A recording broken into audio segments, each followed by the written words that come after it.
Good. Live on YouTube. We live on Facebook. On what? Facebook. Facebook.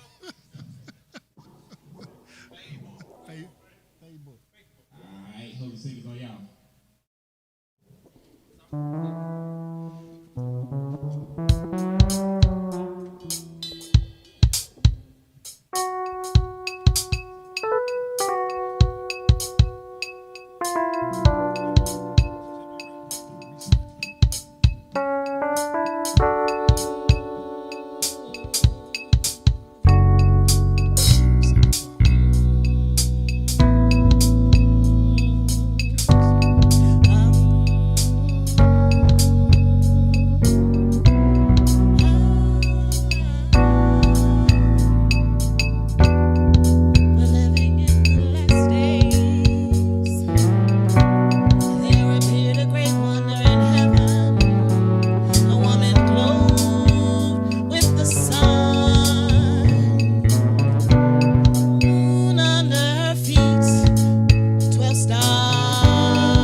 You are done bringing forth today's live Shabbat class, going over this series of the 10 horns. Last week at the Feast of Weeks, the start of the Feast of Weeks, not the end of it, the start of the 50-day count, Malakahan Banyala went through the class on the prophecy that was given to Daniel, that was given to John, that was given to many of our forefathers about the last days, about this beast with the 7 heads and the 10 horns that will come up. And now, Abba willing, throughout these Feast of Weeks, or this Feast of Weeks, throughout the weeks thereof, we are going to be examining these horns, explaining who they are in today's time and how it relates to us today. Before we get into this live Shabbat class, as we always do, we need to talk about the announcements. We have a major announcement. Those who have been waiting, the calendar is now out for this current year. And for those who want the calendar, I'll praise the Most High. Yep. The physical edition. We're still working on the digital, of course. That's a major undertaking that we want to get out to you as soon as possible. This calendar is available for this current year. It is available now as we speak. And today is the last day of the sale, of the pre-sale. After today, the price goes back up to the normal price. Shipping will be included. So if you haven't yet gotten your calendar, you need to get it. And I say a calendar is a hallmark for anybody who calls himself a saint, calls himself an Israelite. The charge given to us is to worship the Most High with our sacrifices made by fire when? In due season. If you don't know when the season is, how are you being an Israelite indeed? If you don't know when to give the Most High his sacrifice in due season. Therefore, a calendar is of the utmost importance for anybody who calls himself a saint of Abba Yahweh. And along with the calendar, you can get that on the cityofadam.com. Along with that, make sure you register for the City of Adam. Abba willing, this is going to be some of the last prophecy classes that we do publicly here on our YouTube channel. So we're going to put a lot of the deep dives of prophecy in the City of Adam. That is our own private community for saints, those who are looking to become members of the House of Wisdom. That is where you can join, congregate with us, get on the oblation line, which is of the utmost importance for preparing for these last days, and also getting some of these courses. We want to do a deep dive into the calendar as well on the City of Adam. That's only going to be available on the City of Adam. We've covered bits and pieces of the calendar here on YouTube, but a deep, thorough insight of the calendar, we want to only have that for members who are dedicated, who want to actually use the calendar. Not just take the information and do what they want with it, but to actually use the calendar. One little tidbit, a little freebie that's in our calendar to do the Spirit of Wisdom that I think is in no other calendar is these mandated fasts. Did you know that there's one coming up on the 4th month, 9th day? When is that? When is the 4th month, 9th day? You got to get your calendar to figure out when that is. These are the fasts written about in Zechariah. The fast of the 4th month, of the 5th month, the 7th month, and the 10th month. What are these fasts about? When are they? All of that is outlined in the calendars that we have available at the House of Wisdom on the City of Adam. Also, if you're interested in becoming a priest, if you're interested in joining the AP class, Abba willing, that's going to be on the City of Adam as well. We're only going to pull from members, official members on the City of Adam. To be a priest is not a small undertaking. It's not just something for anybody to come. It's not just deeper learning. This is actually a charge. This is being trained for a job. And so this is only going to come to members of the House of Wisdom. That's going to be on the City of Adam, Abba willing. So if you're interested in being a part of the priesthood, the first step is join the City of Adam, become an official registered member. And another big step is being consecrated. You can't be a priest if you're not consecrated to be a saint. And then after being consecrated to be a saint, you must be consecrated to be a priest or a porter or a singer. And so this is not something that just befalls you. You have to actually know what you're getting into. And so for anybody looking to be consecrated, reach out to us, email us, contact us, and Abba willing, we will set up a time where we can schedule a consecration. If you haven't yet watched the video on consecration, that's the first step. Make sure you watch that and you fully understand what we're talking about when we say consecration. It is a serious commitment. Next, another big thing, once again for members only, is the Tree of Life Academy. We've been talking about this. We talked about this amongst the congregation. We're reminding everybody who might be watching now. If you're interested in enrolling your child in private schooling at the House of Wisdom, Abba willing, we are gearing ourselves up to do that this school year coming up. So reach out to us or go on our website, cityofadam.com, and you'll see the registration, the pre-enrollment for the Tree of Life Academy. It is a major thing to do to educate our children. It requires communal support. This is not something we can just do on our own or individually. It requires all of us coming together to actually make that happen. So if you haven't yet pre-registered and you have children, make sure you do that. And we're going to be talking about those who want to support, even if they don't have kids, even if they don't have those who are going to be enrolling in the school. Abba willing, we're going to be talking about how to support that as well in the near future.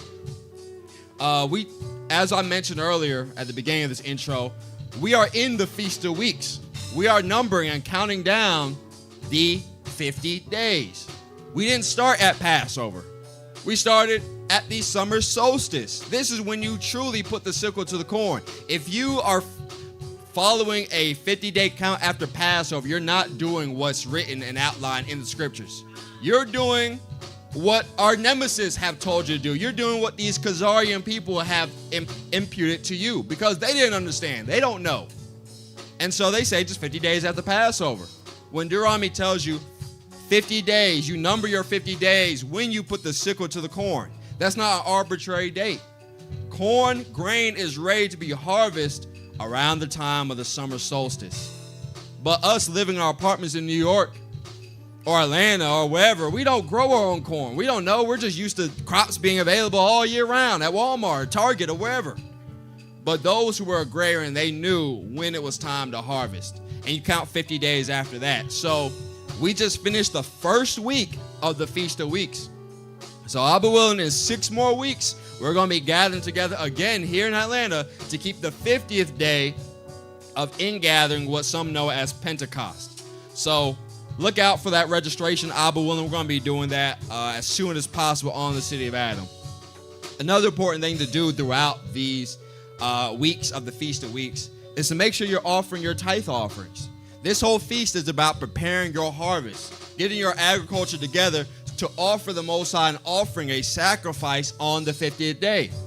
We see brothers talk about we celebrate Pentecost, and they couldn't tell you a thing about what Pentecost is. They couldn't tell you anything about it. The scriptures tell you that you number 50 days, and on the 50th day, you must bring a new meat offering to Abba Yahweh. What is that? It is your corn, your grain, your oil, everything used for sacrifice to Abba Yahweh. This is what you brought new on the 50th day. It wasn't just about gathering together eating some lamb. It was about sacrificing to Abba Yahweh, and you bring the first fruits, aka your tithes. So let's make sure we're bringing our tithe offerings, which is not just money. It's not simply money. It is the agriculture increase so that the priest can continue daily in the oblations and sacrifices. So on our website, cityofadam.com, you'll see these things. You'll see flour, lakam, used for meat offerings. You'll see wine used for drink offering. You'll see incense, as the AP is burning right here, that are used as a sweet smell to Abba Yahweh, that with which the prayers of the saints are offered up. And so you'll see these critical things are required for the saints. And this is truly a commandment of Abba Yahweh. So make sure you're bringing in your tithe offerings so that there's no lack of sacrifice in the house of Abba Yahweh, along with your free will offerings. Here's where money starts to come into play. There's no mandate of 10% like the tithes. It is what you freely give to Abba Yahweh. And you give according to how Abba Yahweh has blessed the saints, has blessed you. If Most High gave you $1 million, then bestow unto the saints what you can bestow. Or to the priest, I should say. If you only have 2 pennies, give what the Most High has blessed and put on your spirit to give. It's not about a specific amount. It's about freely giving unto Abba Yahweh. An amount that only you know, that only the Most High can put in your chamber of imagery to give. And that could be anything. It could be a house, it can be a car, it can be a new building for the priest to operate in. These are things that are essential to be offered unto Abba Yahweh. And all these offerings are taken, heaved, offered up to Abba Yahweh so that a blessing can be reciprocated from the Most High. Even in times of Moses, when they were required to build a tabernacle, they said everybody give freely of their gold, their silver. And when they had enough to build, Moses said, hey, y'all stop. We got enough. We good. And so this is something that you could freely give. Moses couldn't say stop giving tithes. Moses could definitely not do that. But he could definitely say stop giving your free will offerings. We have enough. So give freely according to as the Most High has placed in your mind, your heart, and added to you. Along with the free will offerings, as you're perusing the City of Adam, make sure you go to the literature section and grab your book, Messianic Faith. If you have not yet grabbed this book, it is an essential read for all the saints. It's essential to understand what faith is, because without faith, it is impossible to please the Most High. And if Hasatan has duped you to think that faith is blind belief, then you have not read Hebrews 11:1. Faith is the substance, even in those 3 letters. Those 3 words right there. Now, faith is substance. Where do you see blind belief? Where do you see just trust? It's substance. It's something tangible. It's something that you can taste, touch, feel, smell. Something you can actually interact with. It's the substance of things hoped for. And so if I hope that AP Hezekiah is going to bring some tea from my parched throat, as I teach this class, and he steps up here with a whole decanter of tea. Not wine, it's tea. I now have faith. I have substance of the thing that I was hoping for. I was hoping that the Most High put on the Spirit without me even telling the brother, hey, bring that tea up. And he did this, that. That is faith. That is faith that the brother is thinking. He's being coherent. He's assisting and aiding in the ministry of Abba Yahweh. That is true faith. But take it to a bigger level. If you hope that Abba Yahweh is real, and he sends the word to go and raise up a dead man who's been dead for 4 days, how can you doubt that Abba Yahweh is real? You now have evidence of the things that you cannot see. You cannot see Abba Yahweh with your own eyes, but you can see his works. You can see his son raising up a dead man, and now that is faith that Abba Yahweh is real. And so if you don't have the real understanding of faith, once again, you will not be able to please Abba Yahweh. So make sure you get your book. If you have not yet already gotten it, make sure you get that while supplies last. And with that, this book was published in 2006. That's right, 2006. We're now in 2026. So we are at the 20th anniversary of the House of Wisdom. This year, the House of Wisdom as we know it. A beautiful marker of time. In David's covenant, when you were 20 years old, you became a man. You became an adult. You became ready to minister in the priest office. And so we're at our 20th anniversary, and we, for members only, once again, want to celebrate. And we'll be talking about that on our own private channels on the City of Adam, how we plan on bringing forth that celebration. Along with that, for those online who are not members, who are not on the City of Adam, and don't have necessarily a way of giving your free will offerings, hit the super chat. It's something that we have turned on in the YouTube comments. If you want to interact with us, you want your chat to be highlighted, you can update with a super chat. And that helps grow the House of Wisdom as well. So we appreciate everybody going in the comments and adding to the super chat. And a cost-free way to support that's major is make sure you like this video. Make sure you share this video with your fellow brothers and sisters or your friends. And make sure you subscribe to the channel. Make sure you turn on post notifications as well to know when we're actually going live. That is a free of charge way to assist and help build and grow the channel.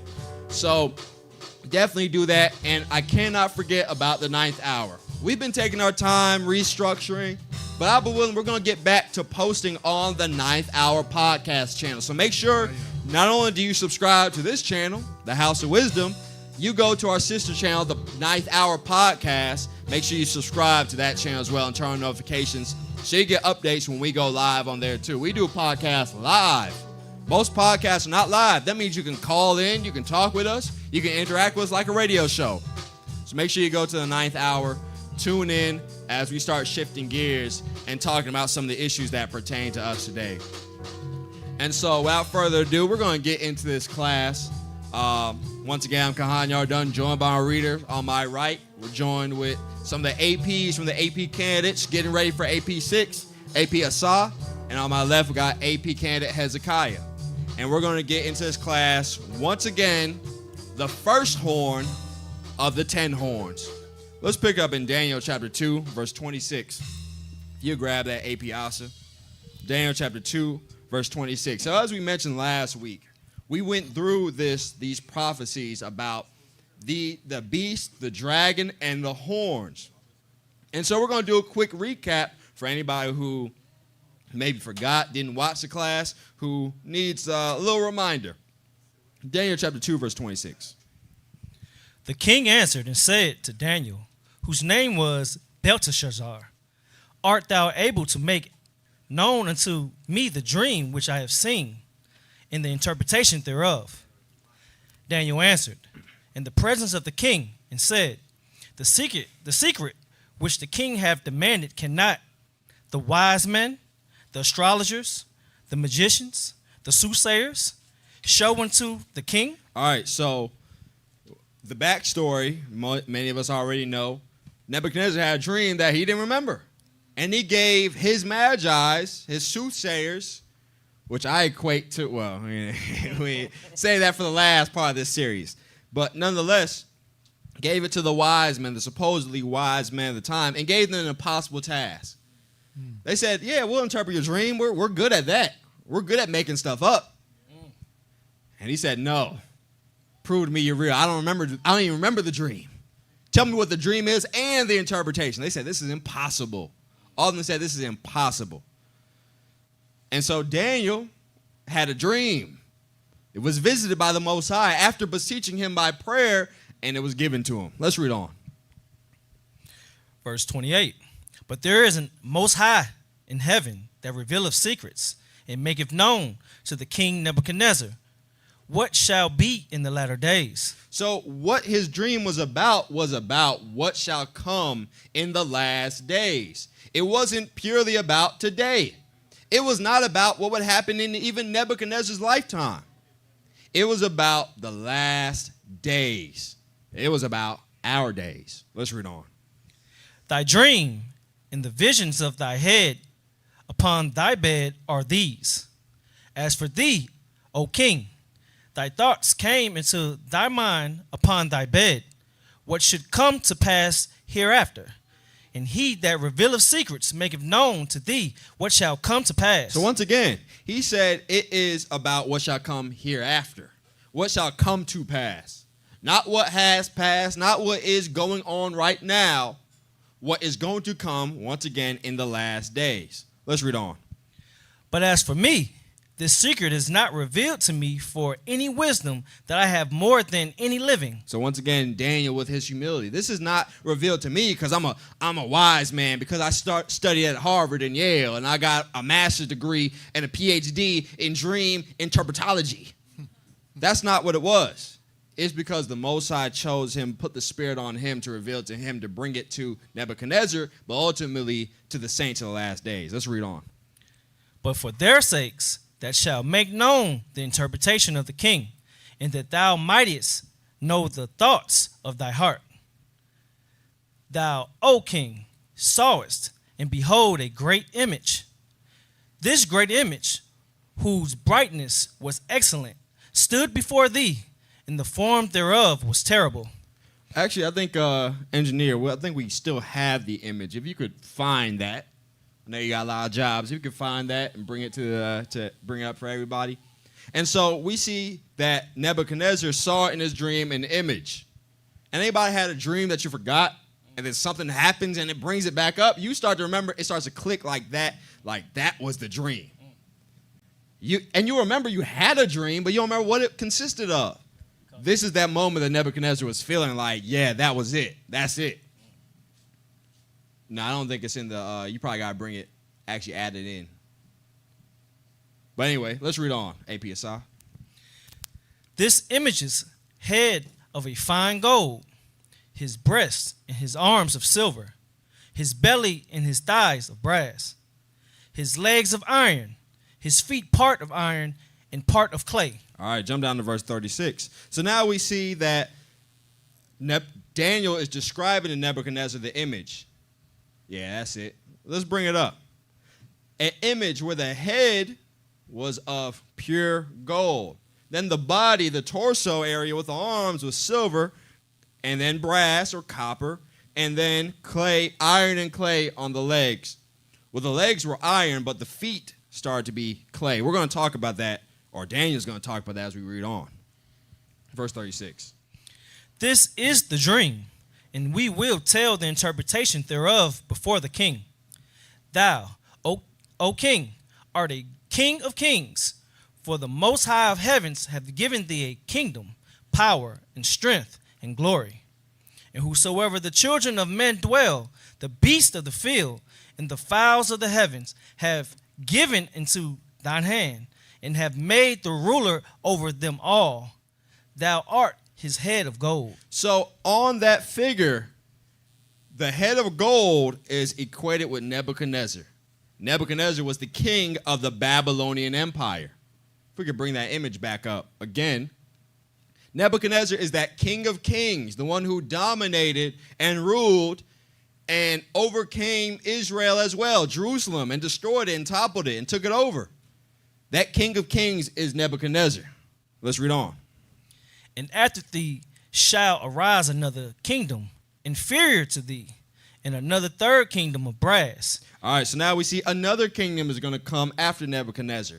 Inferior, doing less wonders. It's still going to be a major empire, but it's not going to be the one that toppled Jerusalem. It's not going to be the one that had the dominance like Nebuchadnezzar's kingdom. It's still silver. Silver's still valuable, but it's not as valuable as gold. And then another of brass. Let's read on. Which shall bear rule over all the earth. And the fourth kingdom shall be strong as iron. Now the fourth kingdom is going to be known for its strength, for its prowess in war. It's going to be strong. Not as valuable, not as great as gold, but it's going to have this strength to overcome many. Let's read on. For as much as iron breaketh in pieces, and subdueth all things, and as iron that breaketh all these, shall it break in pieces and bruise. All right, so there's going to be many that it breaks in pieces and bruise many. It's going to be an empire that expands across many different types of people. Now, we covered this already, so we're going to unveil the mystery that these kingdoms, we saw gold was Nebuchadnezzar. He was the leader of the Babylonian captivity, bringing it to its heights, or the Babylonian empire, bringing it to its height. The next was the Persians, as we already talked about last week. After Babylon came Persia. Persia came and toppled Babylon and destroyed it, as talked about by Daniel. Once again, this is hereafter. Nebuchadnezzar was already dead when Persia came and overthrew Babylon. It was his son, I believe, that faced that destruction. Then afterward, another kingdom came, of brass. Anybody know who that was? I'm sure you know. That was the Greeks. The Greek Empire came under Alexander and expanded, toppled the Persians, and expanded the empire. After that, we had the king. Yeah, there you go. The kingdom of iron. It was the Romans. The Romans was one of the most well-known, and depending on who you ask, the most well-loved or most hated empire that we know today, that we study in these modern days. You ask the Europeans, the Romans was like the cradle society. Everybody was just Neanderthals and cavemen till the Romans came along and gave them civilization. But these Romans were known for their military prowess. They were known, just like the Greeks, for going and conquering. I mean, all the empires had strong militaries, but the Romans are well known for being strong as iron and conquering many, many nations. They talk about how they spread many continents, or the empires, they spanned 3 continents. Europe, Asia, and Africa, as they say, if you count Asia as a different continent. And so this was that great and strong empire. Once again, you think Nebuchadnezzar was alive during the Roman Empire? This is thousands of years down the line. This is an image, or a dream that is telling Nebuchadnezzar things that are going to happen thousands of years down the line. Let's read on. Verse 41. And thereas thou sawest the feet and toes, part of potter's clay, and part of iron, and the kingdom shall be divided. But there shall be in it of the strength of the iron, for as much as thou sawest the iron mixed with merry clay. And as the toes of the feet were part of iron and part of clay, so the kingdom shall be partly strong and partly broken. And whereas thou sawest iron mixed in merry clay, they shall mingle themselves with the seed of men, but they shall not cleave one to another. And as iron is not mixed with clay. So this is talking about the continuation of the same empire. Remember, it's still iron. However, it's going to be mixed with clay. And you can't mix clay and iron, straight up iron together. You can maybe make the iron a powder and add that into the clay. But if you just take blocks of iron and blocks of clay, they're not going to mix together. You may be able to make a form, but they're not going to be one cohesive unit. And that's what he's talking about here, is that you're going to have this kingdom that's fragmented. And it's going to be from a bunch of different peoples. And how many toes does the normal person have on their feet? 10. All right. 10 toes. So you're going to see these 10 different kingdoms that are not going to cleave together. They're going to be separate, but they're still going to be part of the same body, the same continuation of the same Roman kingdom. Let's jump down now to 46. Then the king Nebuchadnezzar fell upon his face and worshipped Daniel and commanded that they should offer an oblation and sweet odors unto him.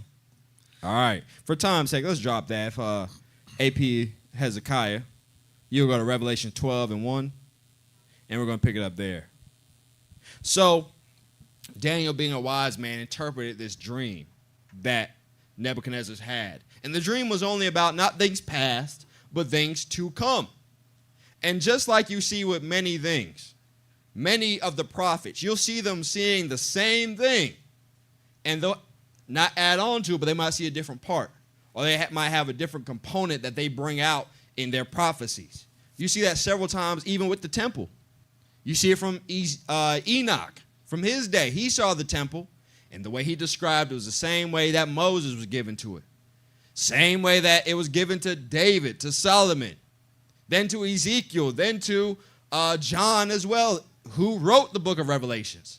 And so John is seeing the same image that Nebuchadnezzar had, that Daniel saw and broke down. Now his is a little different though. We're going to understand it here in Revelation 12 and 1, I'll be willing, and also Revelation 13. But let's read Revelation 12 and 1. If you'll grab also 2 Ezra 10 and 40. Go ahead and read that when you got it. And there appeared a great wonder in heaven, a woman clothed with the sun, and with the moon under her feet, and under her head a crown of 12 stars. So we broke this down several times, and we'll kind of get into it. But this woman is, it's not Virgo. Some people say, it's Virgo. Crazy. No, this is Israel. This is Zion. Matter of fact, let's go ahead and get it. 2 Ezra 10 and 40, and we're going to come back to Revelation 12. This, therefore, is the meaning of the vision which thou lately sawest. All right, jump down to verse 44. So once again, we see these righteous, holy men all seeing the same visions. And they were cohesive. They didn't contradict each other. So Ezra is seeing the same vision that John saw. We're going to see that he also is going to see a woman. Verse 44. This woman who thou sawest in Zion. This woman whom thou sawest is Zion, not Virgo. Not you in the constellation of Virgo, and Mars is going into retrograde in Virgo. It got nothing to do with that. This is about Israel. Let's read on. Actually, finish that verse up, then we're going to go back to Revelation 12. And whereas she said unto thee, even she whom thou seest is a city built. Zion, the city of Abba being built. And in the city of Abba you have the temple, and something special is supposed to be going on in that temple. Let's read on in Revelation 12. Read the first verse again. And there appeared a great wonder in heaven, a woman clothed with the sun, and the moon under her feet, and upon her head a crown of 12 stars. So this woman, Zion, had the sun and the moon under her feet. Those who know, you know. What was Israel doing with the sun and the moon? Not worshiping them, not when they were righteous anyway. But they were doing the day and night watch. The daily sacrifices that you must give every day. You must give a sacrifice when the sun is rising and when the sun is setting. And David instituted all throughout the night watch. With the moonlight shining on the oblations, they were still giving up offerings 24/7. There was non-stop offerings. And the crown of 12 stars. These are the constellations that correspond to every month. These are absolutely the Mazzaroths. These are the 12 months. So they were giving up daily oblations, new month oblations, all the holy days. Oblations and sacrifices and all the feast days. Once again, we've done several classes on that, so this is not the main topic today. So we're going to try to breeze through it because we got some things to cover. But let's read on. And she being with child cried, travailing in birth, and pain to be delivered. All right, so now this woman has a child, and it's definitely easy. We're going to go back to the second Ezra 10. We're going to pick up in 45. It's easy to think and mix that with the Messiah. It's easy. Makes sense, to say it's the Messiah. But that's not the case. Not quite the case. The Messiah transcends this. This is something else. This child that's being born, Ezra saw the same thing. What did Ezra see? What did the angel tell Ezra this vision was? Verse 45. Whereas I say, she said unto thee that she have been 30 years barren. Those are the 30 years wherein there were no offerings made in her. Barren 30 years. This is the time when Solomon was to be building the temple, and the temple had not yet been built. Let's read on. But after 30 years, Solomon built the city and offered offerings, and then bare the barren a son. This is why it's so important to understand our culture and our history. The child is the oblations. That is the thing produced. This is the whole essence of Israel. If you strip away the sacrifices, that's like stripping out all the orange and the flavor out of an orange. What do you have after that? If you whitewash it, it's all gray and it's got no flavor. What do you have after that? You still gonna call it an orange? It's the same thing with Israel. If you strip out all the nutrients and all the essence, you don't have anything left. You just have primal people. The whole essence of Israel, the whole purpose, the whole meaning of being an Israelite indeed is by giving the Most High his offerings. Now, you have to know in what covenant to give those offerings, of course. That is absolutely essential. But nonetheless, you must give offerings. So much so, she was considered like a barren woman, a woman who could not produce children when no oblation were given. And now when oblation were given, it was like she became fruitful at that moment. So now we can go back to Revelations 12 and understand it. Let's read the second verse again. And she, being with child, cried, travailing in birth, and pain to be delivered. So now a child, she is pregnant, so to speak. She is in that building phase where Solomon took 20 years to build the temple and finally give those oblations and sacrifices, being travailed in birth. Let's read on. And there appeared another wonder in heaven, and behold, a great red dragon, having 7 heads and 10 horns, and 7 crowns upon his head. All right, so now we see John also, he saw what Ezra saw, but now he's also seeing what Daniel saw. But he's seeing it in a different light. He's seeing it in a different perspective. Or as we say, precept upon precept. Daniel's getting one vision, seeing the same thing. He saw it as a statue of the empires to come. John is seeing all the empires that have been, that are, and that will come. And we're going to talk about that a little bit later. Let's read on. And his tail drew the third part of the stars of heaven, and did cast them to the earth. And the dragon stood before the woman, which was ready to be delivered, for to devour her child as soon as it was born. All right, so we covered this in several classes. I'm not going to get too deep into it today, but give the brothers and sisters some homework. If the 12 stars are the new month oblations, what is this dragon drawing down with his tail? But the key point that I want to bring out from this verse is it says, for to devour her child as soon as it was born. We see that he is looking to devour not simply the Messiah, but anything related to sacrifice and oblations. He's looking to destroy it before it even comes to fruition, before it even comes into effect. So if that's what he was doing back then, or what John was saying, you think he's not doing the same thing now? And so we're going to see as we start examining this dragon and the beast to whom the dragon gives power. Of course, they're going to be doing everything to stop oblations and sacrifice and true worship of Abba Yahweh. They're going to be giving you false worship, false understanding. Let's continue on. Let's jump down. Actually, read on to the 5th verse. AP Hezekiah, Revelation 12 and 5. And it makes sense why Hasatan would like to stop this. Why the nations, these governments that came into power would like to stop the oblations. Here's why. And she brought forth a man-child who was to rule all nations with a rod of iron. So the oblations, or with the oblations, Israel would rule the nations with a rod of iron. With the oblations, this was our power, our strength. These are our weapons.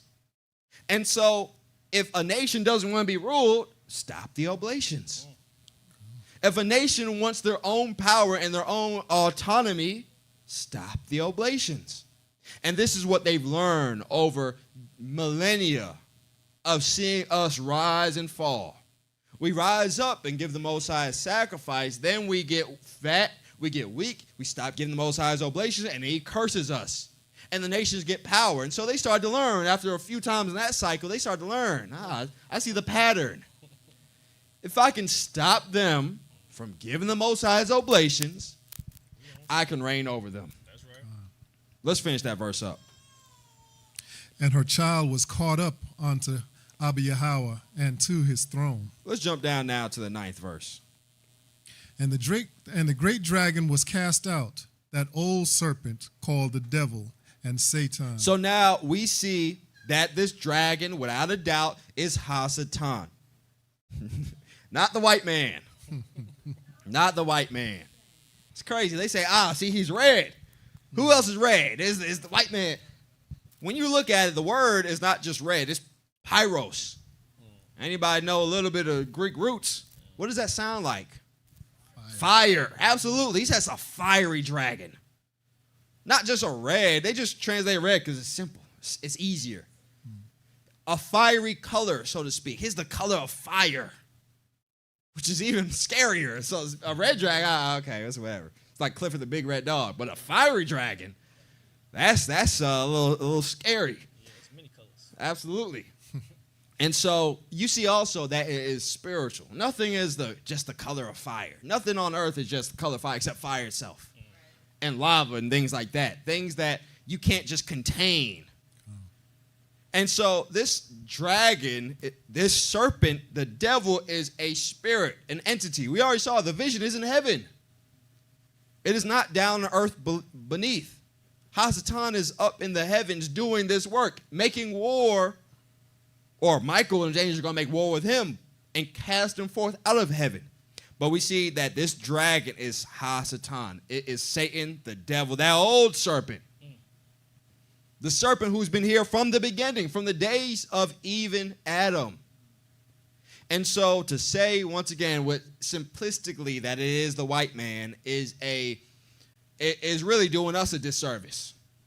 Sure, we're going to show how the white man is involved with this, but it's not as simple as saying the white man is the devil. That's like saying all black people are Israelites. That's not the case either. That's not the case. And then even if the black people are Israelites, are they all righteous? No. That's what they're not. So you can go the flip side on the other end. So this is not talking about the white man. This is talking about Hasatan, something that goes beyond just any entity. And then like we said, we already saw the vision that Daniel saw. Was Nebuchadnezzar a white man? You're right. Even may I go. Nebuchadnezzar came from the lineage of Ham. So too did Nimrod. Surely you wouldn't say Nimrod was a white man. Somebody might say, he was albino. These were Hamites, filled with sin and agents of Hasatan. You're going to say that this dragon is the white man? You are looking very short-sighted, and you're not really looking at the totality of our history. Nonetheless, let's finish that verse up. Actually, finish that verse up. Which deceiveth the whole world. He deceived the whole world, not just the white man. There's a lot of other groups of people on the earth. He deceived the whole entire world with false doctrines, false prophecies, and gave power to this beast that we're going to begin to read about. Let's jump down now to verse 17. Then we're going to go to Revelation 13:1. And the dragon was wroth with the woman. So Hasatan was wroth, angry at Israel. Scripture say he's the hater of all good. So anybody trying to do anything righteous, he's angry at them because that takes away power from him. That takes away his dominion and rulership on the earth. And so he was wroth with Israel. He's mad because the Most High is continually dealing with Israel, continually working with us, bringing forth out of Israel the Messiah, the Prince, to consecrate the last covenant. So, of course, he's upset. Of course, he's angry. And so, being angry, what did he decide to do? And went to make war with the remnants of her seed. Now, Hasatan went to make war with Israel and the remnant of her seed and all those who were called by the name of Israel. Read on. Which keep the commandments of Abba Yahweh and have the testimony of Yahushua Christ. So we see the age-old war, the 7,000-year war continuing on. That Hasatan is now making, or not now, but continuing to make war with the woman when she brings forth the oblations, when she brings forth a new covenant. In Solomon's day, it was building the temple. In the Messiah's day, it was the building of this temple that we can now access through the Messiah, the Prince. And so now Hasatan is making war with the woman and with the remnant of her seed and anybody that's trying to keep the commandments and the testimony of the Messiah, the Prince. Let's jump down to verse 30 or chapter 13 and pick up in the first verse. Now let's take a look at Hasatan's war machine. How does he actually make war? Revelation 13:1. Yeah, go ahead. And I stood upon the sand of the sea and saw a beast rise up out of the sea, having 7 heads and 10 horns. So now we see that Hasatan takes his visage and his imagery and bestows it upon this beast that looks just like him, having 7 heads and 10 horns rising up from the sea. We're going to go and start to break this down a little bit more a little later. But let's read on. And upon his horns 10 crowns, and upon his head the name of blasphemy. All right, so now we see upon the horns 10 crowns. Where in the previous chapter, the dragon had crowns upon the heads, the 7 heads. But this beast has the crowns upon the horns. This is the continuation of the vision that was interpreted by Daniel. This is now the 10 toes coming forth, being split, and all of them becoming kingdoms and starting to reign from that one last major kingdom. Let's read on, though. And the beast which I saw was like unto a leopard, and his feet were as the feet of a bear, and his mouth as the mouth of a lion. And the dragon gave his power, and the dragon gave him his power, and his seat and great authority. So now the dragon gave his power to this beast. He gave his seat and his authority to this beast to now operate and do his will and his bidding upon the earth. Let's read on. And I saw one of his heads as it was wounded to death, and his deadly wound was healed, and all the world wondered after the beast. So this is going to be a key point as we move on. One of the heads, which is corresponding to the body that Daniel saw, one of these heads was wounded as if it was going to die, but then it was healed, it was resurrected, and all the world wondered. We're going to get into that a little bit later, Abba willing, but let's read on. And they worshipped the dragon which gave power unto the beast. And they worshipped the beast, saying, Who is like unto the beast? Who is able to make war with him? All right, so now because he was wounded unto death, but then made a comeback, they started to worship him, saying, Who is like this? Who can overcome this mighty and powerful beast? Let's read on. And there was given unto him a mouth speaking great things and blasphemies. And the power was given unto him to continue 42 months. So unto him, unto the beast was given this power to speak blasphemies, to speak wicked things against the people of Abba Yahweh. We're going to go into that and see what that truly means. But let's continue on. AP candidate Hezekiah. Verse 6. And he opened his mouth in blasphemy against Abba Yahweh, to blaspheme his name and his tabernacle and them that dwell in heaven. All right, so this blasphemy, we're going to show exactly what he's talking about. But he's making war against, not specifically against the Most High, but against his tabernacle, against those who dwell in heaven, and against these people. Read on.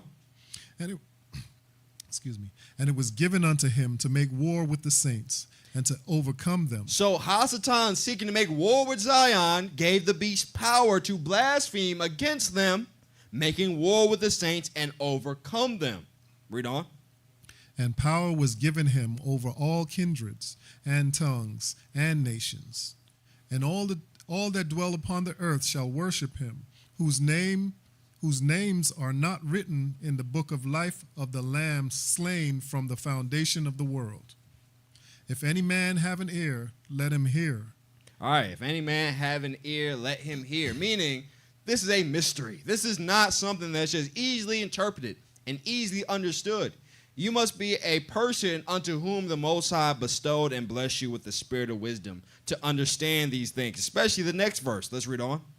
He that leadeth into captivity shall go into captivity. So they're instituting a form of captivity, but not as we think of with physical chains and ships. That's one form. That's really just the sign, the image that you have already been spiritually put into captivity. And that captivity is to whom? Unto sin. We're going to talk about that in a little bit. Let's read on. He that killeth with the sword must be killed with the sword. So we already see that this beast and the dragon were making war with Zion, that weapons were given to them to counteract our weapon. Our weapon wasn't physical. So are they fighting Zion physically? That would be a losing game. If we have spiritual weaponry and you go in physically. How many people tried to do that? Look at Elijah. Having spiritual weapons when the captain from, Ahab, came and said, put your hand behind your back, Shirley, you come with us. Did Elijah say, hey, on guard, brother, we're going to war? Or did he call the angels to bring fire from heaven and consume every one of them? He didn't lift no sword, he was lifting some bread and some wine. Said, Abba, consume these fools. And fire came down from heaven. Why would you fight physically somebody who has that power? You have to fight spiritually. So this sword that they're talking about that the beast is killing with is not simply a physical sword. Yes, they're given physical power on the earth, but it started in the heavens first. It started spiritually first. Let's go back now. Let's finish that verse up, actually. Here is the patience and the faith of the saints. Here's the patience. The saints are waiting patiently on that day that the tables turn, that the sword is no longer used against us, but against Hasatan and against the beast. And in that we have faith. We have proof and evidence. Having seen it happen, having seen Abba Yahweh tear down kingdom from kingdom and raise up Israel. We have faith in that, true faith. And so herein is our patience and our faith. Let's jump now to go back to Revelation 12 and pick up the 9th verse. And if you'll grab AP Canada, Revelation 17 and 1. Revelation 12, verse 9. AP Canada, Hezekiah. And the great dragon was cast out, that old serpent called the devil and Hasatan, which deceiveth the whole world. He was cast out into the earth, and his angels were cast out with him. All right, so we see this war, this battle, once again, firstly starting in heaven, then Hasatan being cast out. And who was cast out of heaven? Read on. And I heard a loud voice saying in heaven, now is come salvation and strength and the kingdom of our power and the power of his Christ, for the accusers of our brethren is cast down. This is who was cast down from heaven, the accuser of the brethren. This is the weaponry, this is the sword given to Hasatan that he now gives to the beast. The ability to accuse the brethren. And how? When is he accusing them? which accused them before our power day and night. Before Abba Yahweh every single day and every single night. He who hath an ear, let him hear. You'll see how Hasatan is copying every righteous thing that the saints do and putting his own wicked, dark, evil spin on it. Instead of giving oblations to Abba Yahweh day and night to worship him, he's giving oblation to accuse you. He's giving up oblation to say, last night at the start of Shabbat, Brother Asa was at work. Abba accused that brother. You said don't work on the Shabbat. You said if you work on the Shabbat, you will get stoned. Let me stone that brother in spirit. Let me send out a bench warrant to arrest this brother and put a spirit of sin on him. Now I have led, says Hasatan, I have led this brother into captivity. This is how Hasatan works. And now after millennia, or in one person's case, a decade of doing that, and you do that to a whole nation, then you start to see the nations slowly rising up. It doesn't happen off of one accusation. It's happening in heaven. It's happening. The accusation is made. Then that spirit of sin comes. You got this one minute spirit of sin that makes you say, you know what? Working on Shabbat ain't all that bad. You know, I got to make money somehow. The most I want me to stay broke. You know, let me just keep working on the Shabbat. Yeah, that's how they get you. It's a little crack. Just like water damage. You don't spray some water in the house, now it's damaged. It's over time. Water keeps dripping in. It starts raining and it starts dripping in, and you let that thing sit for a month, 2 months, a year, 2 years, 3 years. Before you know it, your whole foundation is rotted. All your studs are gone. Not in one day, not in a moment, but slowly over time. That's how Hasatan works. Slowly over time, accusing you day and night. He's playing that long game. I'm accusing you day and night so that in 200 years I can destroy your whole kingdom and raise up my nations to destroy you. And so this is how Hasatan works. Like I said, give those accusations day and night. The brothers now like, we're working on Shabbat, not too bad. I met this woman. She's married. Yeah, we just fraternized. We're just talking. Ain't nothing wrong with that. We just did it one time. Ain't nothing wrong with that. Little leaven. Yeah, keep building. Now Hasatan got you on 2 trespasses. God. Now he's like, you know what? Her husband ain't doing right. Now you're like, you know what? I need to get rid of that dude. Hasatan gonna cash in after that. Right. He cashing in big time. And all that started from you working on Shabbat. You thought it was benign. Now you adulterer, you a murderer, you all this kind of stuff. That's how Hasatan works. Now take that from an individual level and go nationalistically. Go to a whole nation and see the outcome. You don't have to go far. Just read the book of Chronicles. You don't have to go too far. And you'll see how Hasatan worked. This is the weapon that he was given. Look at Numbers. We're going to go into that a little bit later. When Israel was righteous, there was no trespass. Nobody could come and overthrow them. Nobody. I don't care if you had an army of 5 million strong going against 3 men. Them 3 men going to shoot lightning bolts and destroy your whole army. Now flip it. When Hasatan has been accusing you day and night and you wicked, you have ceased to give the Most High's oblations, that nation can come with 3 men. You can come up with 5,000 strong. Them 3 men just going to have super strength for some reason. They're going to be slaying everybody. You're going to be doing stupid stuff. Like you tripping over your own sword and you fall on it and kill yourself. Like, how did that happen? Because you was cursed. Wages of sin is death. Absolutely. Wages of sin is death. So these are the weapons given to Hasatan. It's not about simply war. Now, when you see a nation overthrowing another nation, it's because they've been accused for some time.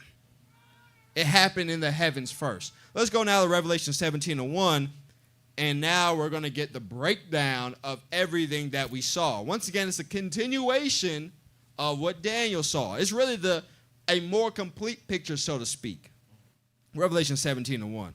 And I hate to use you as an example, but when you and your trespass offerings atoning for your transgressions every day, Hasatan can no longer accuse you. You're right on point. All praise. Let's read that. Revelation 17:1. And there came one of the 7 angels, which had the 7 vials, and talked with me, saying unto me, Come hither, I will show unto thee the judgment of the great whore that sitteth upon many waters. All right, so we're going to cover this great whore later. But we see the angel talking to John, say, come up hither, come with me, and I'm going to show you the judgment and the understanding of the things you saw. Jump down to verse 6. And I saw the woman drunken with the blood of the saints and with the blood of martyrs of Yahweh, the Messiah, the Prince. And when I saw her, I wondered with great admiration. And the angel said unto me, Wherefore didst thou marvel? I will tell thee the mystery of the woman and of the beast that carrieth her. Say, why are you marveling? This is the same thing your brother Daniel saw. Let me tell you, let me break it down so you understand. Read on. Which hath the 7 heads and 10 horns. The beast that thou sawest is not, and shall ascend out of the bottomless pit, and go into perdition. And they that dwell on the earth shall wonder, whose names were not written in the book of life from the foundation of the world, when they behold the beast that was and is not, and yet is. All right, so the beast that was wounded and killed, brought down low and brought back up, they're going to see, all the people are going to wonder. All those who are not slated for salvation. Let's read on. And here is the mind which have wisdom. The 7 heads are 7 mountains on which the woman sitteth. So he said these 7 heads are 7 mountains, and he's going to clarify exactly what these mountains are. Read on. And there are 7 kings. So they are kings. Their rulership, their governance, just like Daniel saw. Now he saw going into the 4th. But John is seeing, he said there's 7 kings. Read on. 5 are fallen. 5 have already passed of the 7. Read on. And 1 is. 1 is current to your day, John. And the other is not yet come. And the other is to come. So he's seeing the full picture. Daniel saw it in his moment going forward. Well, Nebuchadnezzar saw it. But to his saints, he revealed the full picture, the full thing. These are the 7 kingdoms that came at John's day, the 6 that had came and had oppressed the children of Israel, starting with Mesopotamia under Nimrod, this great empire. It's not just a kingdom, it's an empire that came and dominated the whole earth, and in that oppressed the righteous people. We had Mesopotamia coming on the scene.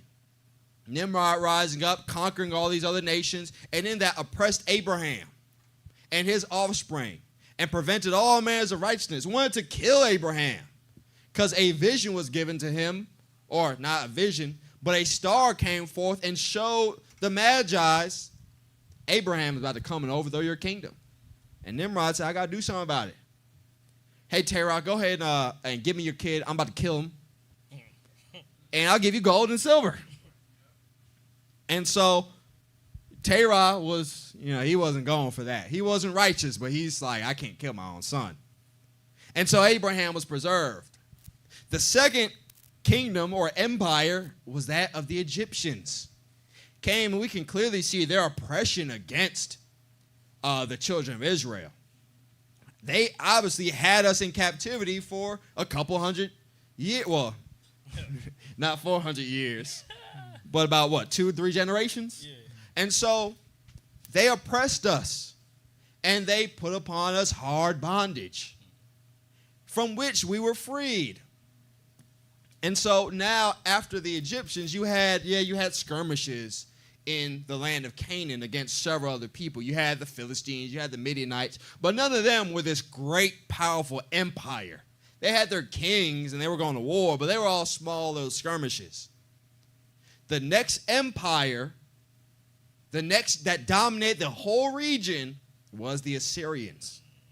That was the third. And in John, we saw the 5 were fallen. And so we saw that the Assyrians came and decimated Samaria, which was the tribes of Israel, the northern kingdom, so to speak, and took them captive. And we saw them going and bringing them into the Medes, which is India, bringing them all out to the east, which once again we're going to be talking about, but it shows you the 12 tribes chart is trash. Straight trash. I mean, the Assyrians, hot garbage. The Assyrians destroyed them and brought Naphtali and Issachar and Zebulun all out to the east. How are you saying? I don't even know what they say. Zebulun is you from Argentina or something like that? That's not the kingdom of the Medes, last time I checked. But that was that third kingdom, that third empire that came, dominated the region, and oppressed the children of Israel. Now after that, you had the fourth, which was the Babylonians. Now this is where Daniel picks up at.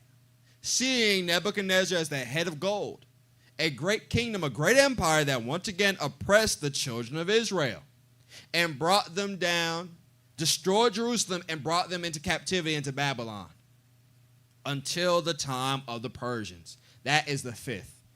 That is the last one that was bygone by the time that John has seen this vision. In Daniel's time, he said it's to come. It's the silver torso and the arms. That's what Daniel saw. It was to come. John is saying the five has gone already. The Persians had fallen. Now, they did allow the priesthood to go and build their temple again, but they were still oppressive to the children of Israel. They still dominated the land. They weren't sovereign. So much so, Zerubbabel couldn't call himself a king. He could only be a governor. If you're a governor, that means there's somebody above you who has more dominion. You govern a province, but there's a king who is over you. So Xerxes and Darius and all of them, they were over the kingdom of Judea at the time, which is still small. And they gave, tax exemption to the priesthood. But then you had them fall. You had Alexander the Greek rise up, and they had a bitter rivalry with the Persians, and they were going back and forth. And while the Greek Empire was coming up, the Persians, they had ongoing war until the time that Alexander the Macedonian came forth and toppled the Persian Empire, took his army all the way out east and toppled all the Persians. That was the end of Persia's reign as any sort of major empire on the global standing at that moment. Kingdom was gone. And so you had that same power struggle after the Greeks with the Greeks and the Romans. Once again, things in history don't just happen at the blink of an eye. When we talk about it real quick, but this is over hundreds of years that you had them vying for dominance.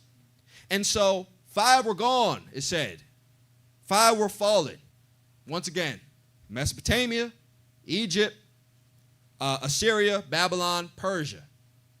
Now, the Greeks and the Romans at that time, the Romans were a kingdom at this point. They were growing. But you still had them vying who's going to be the top leader. Is it going to be the Greeks or is it going to be the Romans? And so the Greek Empire still was at that point that John is having this vision, but the Romans were on the rise. Read that verse again, the 10th verse. And there are 7 kings, 5 are fallen, and one is. One is. So the Greeks were still in competition with the Romans to see who's going to be the premier power to dominate the entire earth, the entire region. Read on. And the other is not yet come. The other is not yet come. So although the Romans, even at this day, had governed Judea, there was still that dominance, that strife, and that power struggle between the Greeks and the Romans at this point. The Romans wouldn't come into full power until later on. We're just going to read on a little bit later. But let's read on. And when he cometh, he must continue a short space.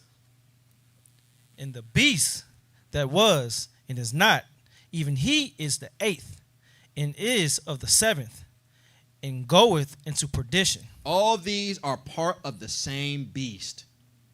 All these have been given power by Hasatan to oppress the children of Israel. Let's read on.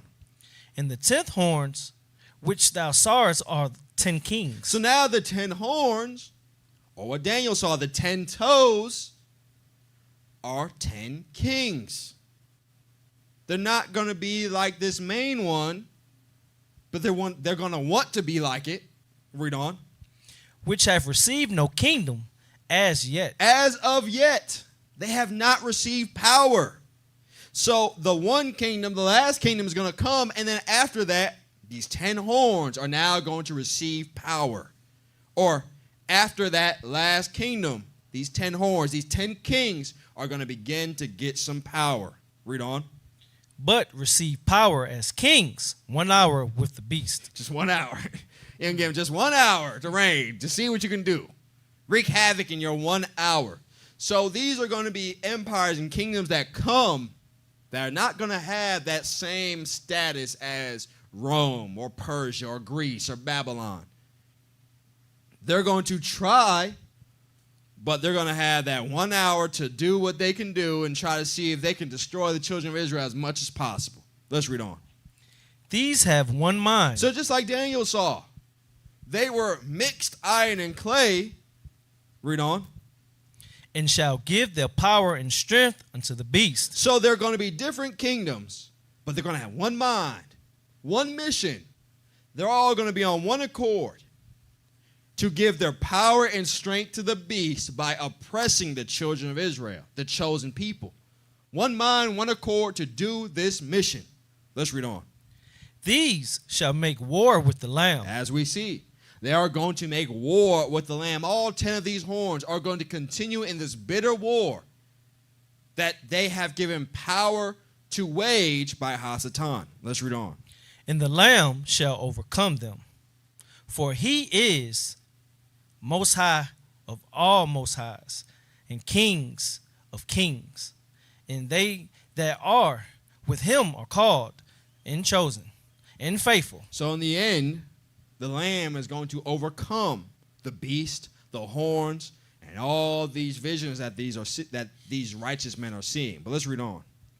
And he saved unto me the waters which thou sawest, where the whore sitteth, are peoples. So the beast that he saw rising up from the sea is not just a sea monster. It's not Godzilla coming to terrorize Tokyo. This is the nations, all peoples. Who else? In multitudes, in nations, in tongues. So this beast is going to come from all these nations. We see already that these 10 horns are not going to be one nation. It's going to be all these different nations that are now going to begin to oppress the children of Israel.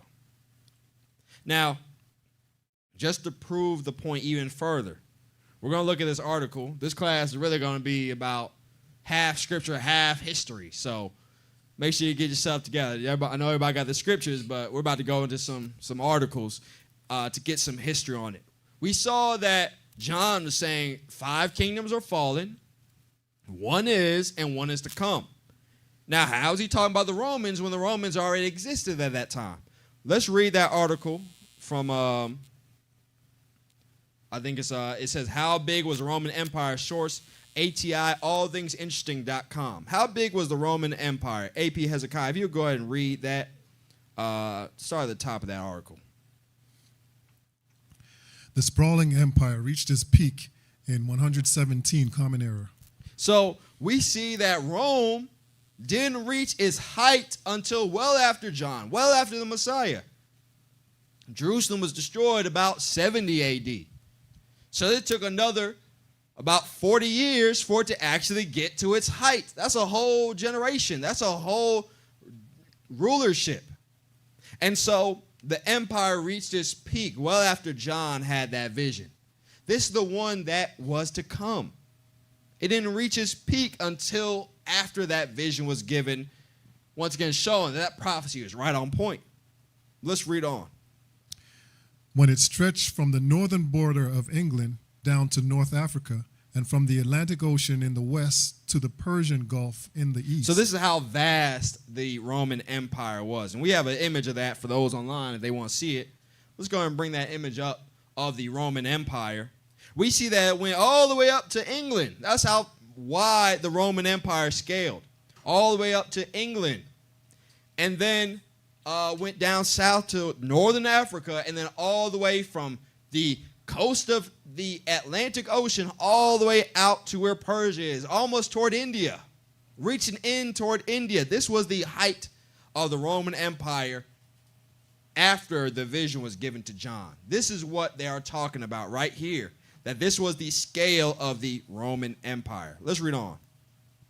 While it was by no means the largest empire in world history, it was certainly impressive for its time. And it's not the largest by land mass, but it may be one of the largest in terms of population, in terms of people. You had other big empires like the Mongol Empire stretched. I mean, that was a big empire. But they didn't get close to Jerusalem. They didn't get close to the Israelites. They had nothing to do with the Israelites. And plus, in the middle of Asia, ain't nothing going on there. It's just nothing but plains and empty desert. It's like the middle of the United States. If you say, I got an empire from Wyoming to South Dakota, somebody's going to be like, yeah, you got a lot of land. Yeah, you got a lot of land. You got about 5 people in your empire, though. And so, you know, the Mongol Empire had that kind of stretch. So it was the biggest land mass, or one of the biggest land masses, but the Rome conquered many of the population centers of the world at that time. Let's read on. However, its size would ultimately lead to its downfall. By the 4th century CE, the Roman army had pulled back from some of the farther reaches of the territory to focus on impending threats to the heart of the realm. Then, in 286, the empire permanently split in half. All right, so because the empire was so big, they had to split it in two and have 2 governors, 2 emperors, one on the west, one on the east. Let's read on. The Western Roman Empire collapsed in 476, bringing an end to a power that had once seemed unstoppable.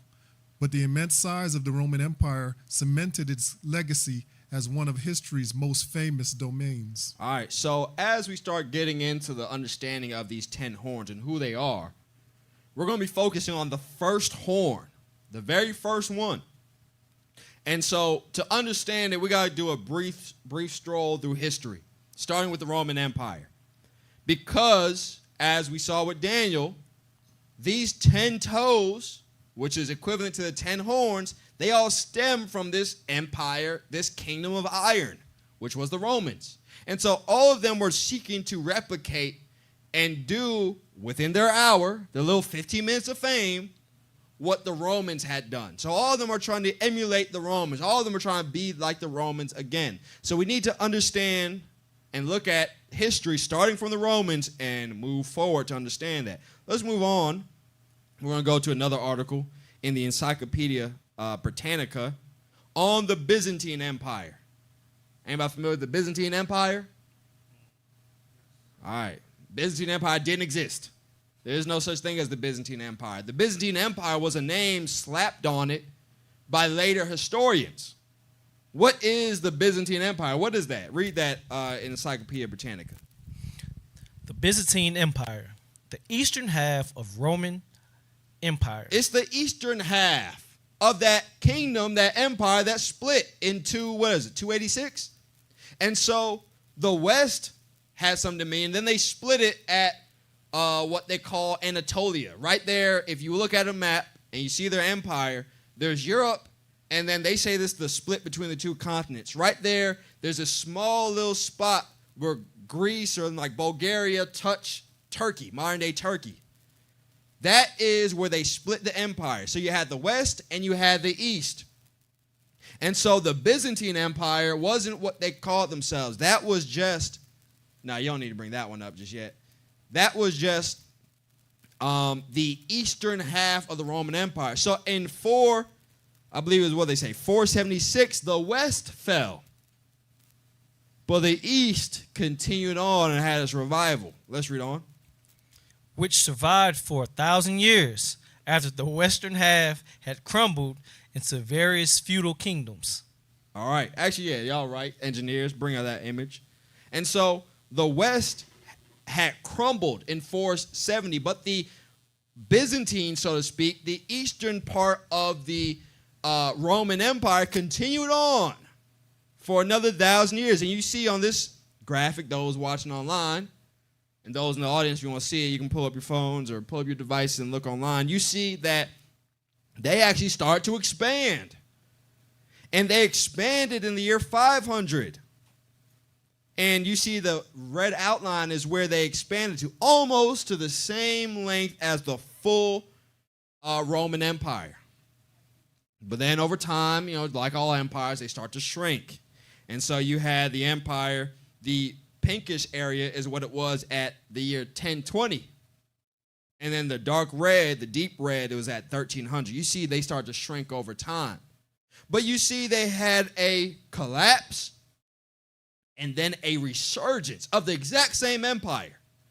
You had a whole half of the empire collapse and then a resurgence. Let's read that AP candidate Hezekiah. Let's read that Revelations 13 actually, and pick up in the 3rd verse. This is what we read about in Revelation, showing you that these prophecies are right on point. John had this revelation, I think they said about 60 AD was when he was in prison and had these visions and wrote down the book of Revelations about things that are going to happen hundreds of years later. Revelation 13, verse 3. And I saw one of his heads as it were wounded to death. One of the heads, that last head, was wounded unto death. This is the collapse of the Roman Empire in 476. Read on. And his deadly wound was healed. And that wound should have been the end of Rome as we know it. But somehow it was healed. The whole, and obviously, Rome had its center in Italy, at Rome. That's part of the Western Hemisphere. The main capital had collapsed. But somehow they had a resurgence, and that deadly wound that should have been the end of any other kingdom, any other empire, it was healed. Read on. And all the world wondered after the beast. And they worshiped the dragon which gave power unto the beast. So they all wondered at the beast. Now, at this point, I think a couple hundred years before that, it was like in the 300s, the Romans converted and made the official religion Christianity, quote unquote. Their own spin of Christianity. And so over time, they moved the main hub to Constantinople, modern day Istanbul. And that was where they said we're going to build the main church. This is where the main pontiff was going to be, over there. Now you had a split between the two churches along with the split between the governance. But however, with the collapse of Rome, that cemented them being the main center point. And now everybody had to come to Constantinople to pay their homage to the new form of the Catholic Church over in Eastern Rome, or as some call it, the Byzantine Empire. And so now you see them worshiping the beast, worshiping the dragon through this Eastern Roman Empire, because the other one had failed, and they were so surprised and shocked that this one started to get more power again. Once again, at its height in the 500s, spreading all the way back almost to the full territorial size of the old Roman Empire. Let's read on. Revelation 13:4. And they worshiped the dragon which gave power unto the beast. And they worshiped the beast, saying, Who is like unto the beast? Who is able to make war with him? And so they said, who is like this beast? It fell, but then revived. It was about to die, but then came back to life. Who can do that? Only if God be with them, they can do that. And so they bowed down and started worshiping. Who do you worship? You worship Jesus the Christ?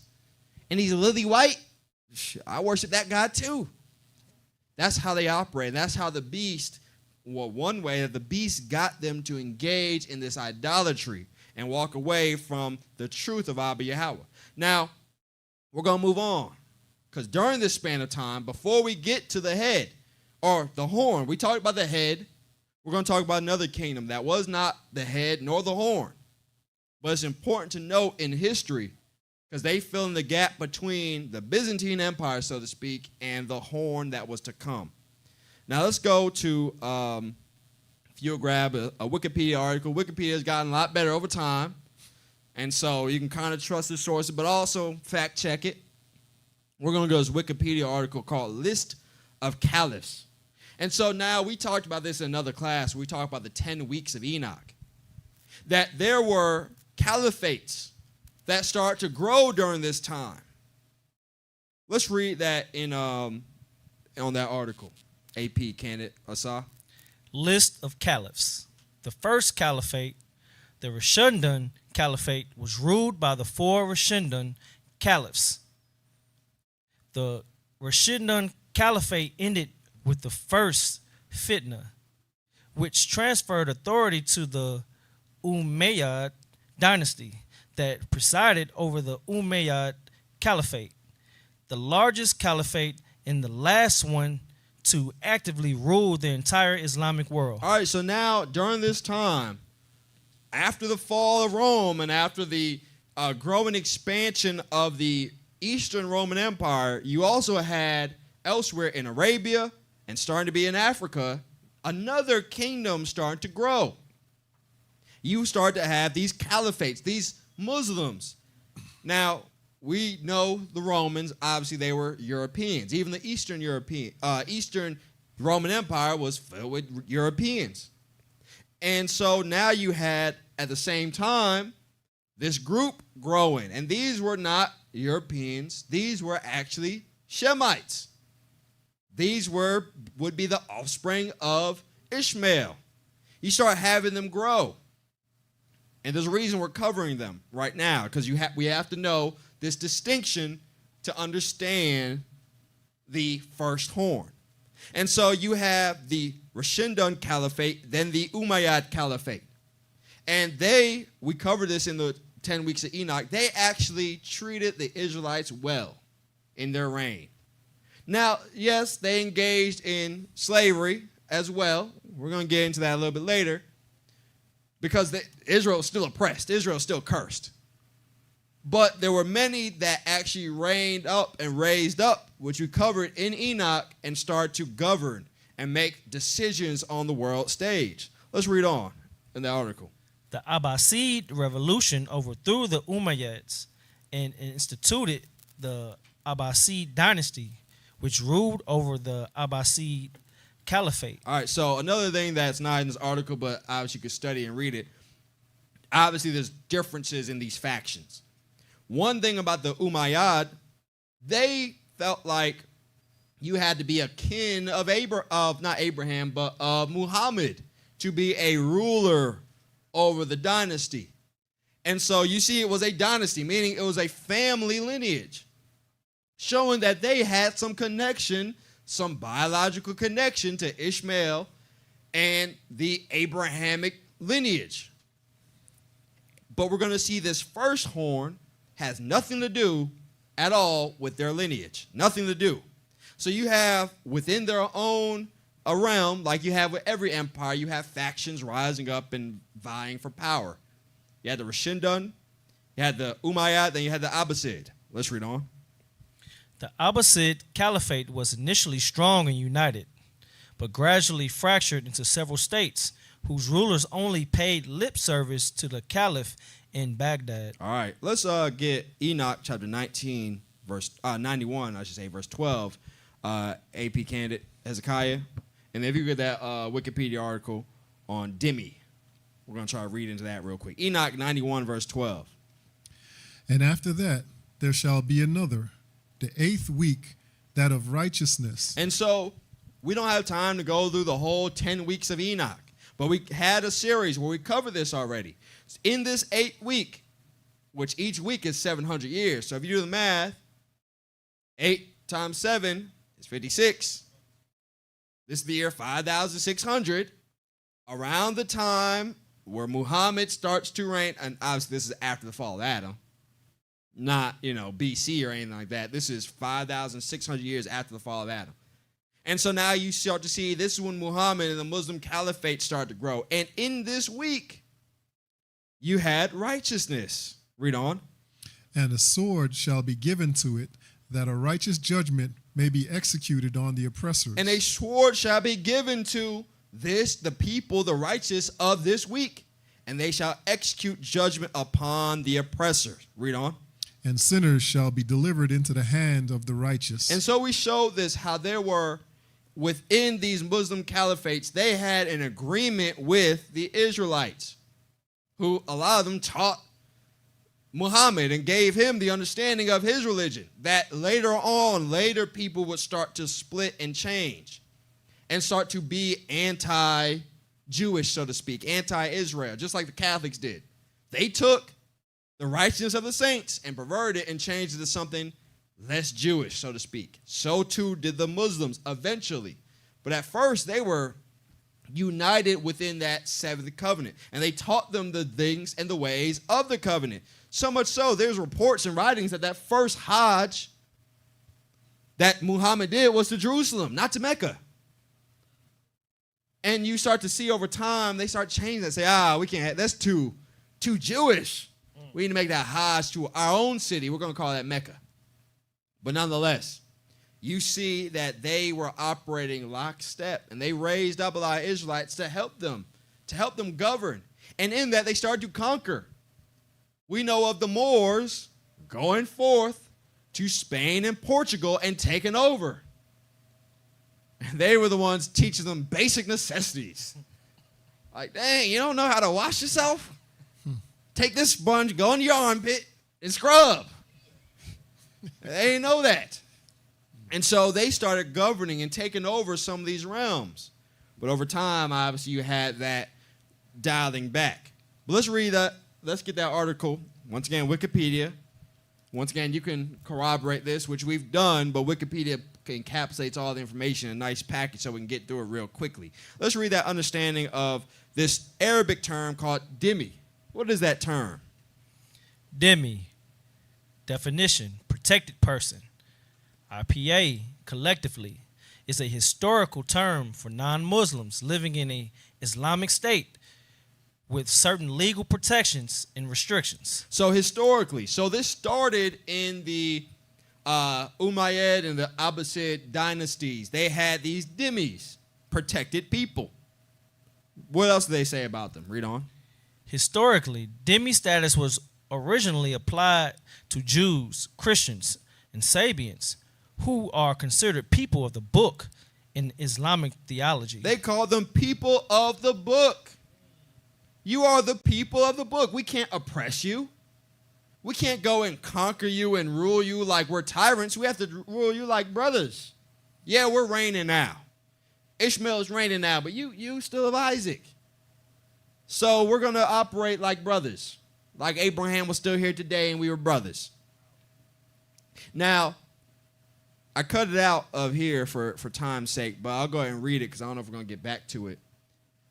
The first horn is going to take over these people's identity, and you're going to see that they start to expand this dhimmi term. Before, it was just for Jews and Christians and what they call Sabians, which is a term written in the Quran about these same people.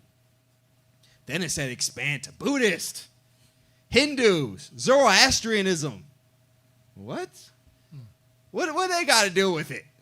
These are Hindus specifically. I mean, they are polytheistic. They believe in about 50,000 gods. How are you protected people? How are you people of the book? And so you see them over time starting to pervert this term and change it to something else.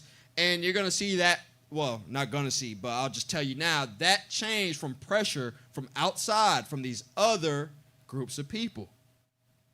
But let's read on.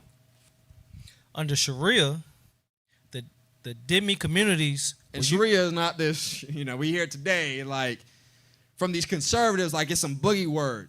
Sharia means sacred. So when they say Sharia law, it just means the sacred law. Their sacred law according to them. That's all it means. Doesn't mean, you're getting your head chopped off and you go into captivity. Sharia means the sacred law, or Sharia law means the sacred law, if you just translate it straight. Let's read on. Historically, under Sharia, the dhimmi communities were usually governed by their own laws in place of some of the laws applicable to the Muslim community. So it was so much so that they said you can keep your culture and govern your community with your own laws. Read on. For example, the Jewish community of Medina was allowed to have its own halachic courts. Even the Israelites, which these were not the Jews of today, these were the Israelites of the diaspora, they were allowed to have their own courts and rule and govern according to their own laws under these original Muslims. And so now, once again, we went through that for an important reason so we can understand this first horn. Now, if we got a mic, let's pass around a mic to everybody out here in the audience. Anybody can take a guess. With all the information we have, anybody want to take a stab at who you think this first horn is? We'll see who's been paying attention. We got a mic?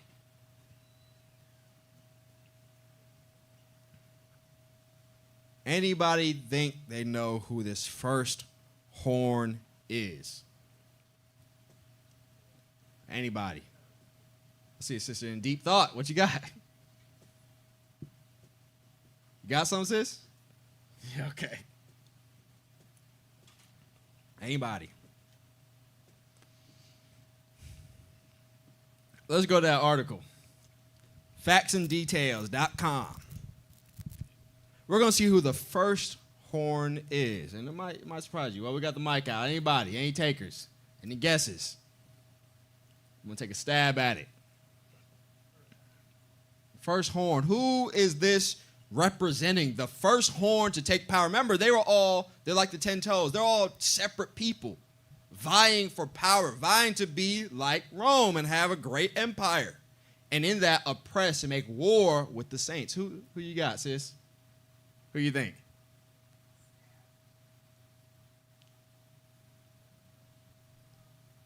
Says a stab, huh? A real stab. Stab in the dark. What you got? Maybe the Spanish. Close. Close. But not quite. Somebody came before the Spanish and started bringing forth major oppression.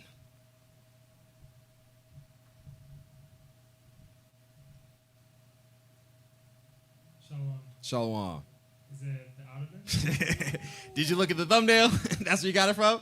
Okay, the brother knows what he's talking about. The brother knows his history. Before we even get to the Spanish and even into Western Europe, which we're so used to, you actually had the Ottomans raise up. Now, why the Ottomans? Are we just randomly throwing it out? No.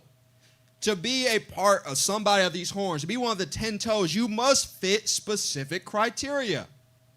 And they fit it to a T, and we're going to break that down. Let's go now to this article, factsanddetails.com, about the Ottoman Turks. Go and read that. Who was reading? Were you reading last? Okay. You got that, AP Hezekiah? And then we're going to go to Joshua chapter 10, pick up in the 7th verse. Let's go now to, once again, factsanddetails.com, Ottoman Turks.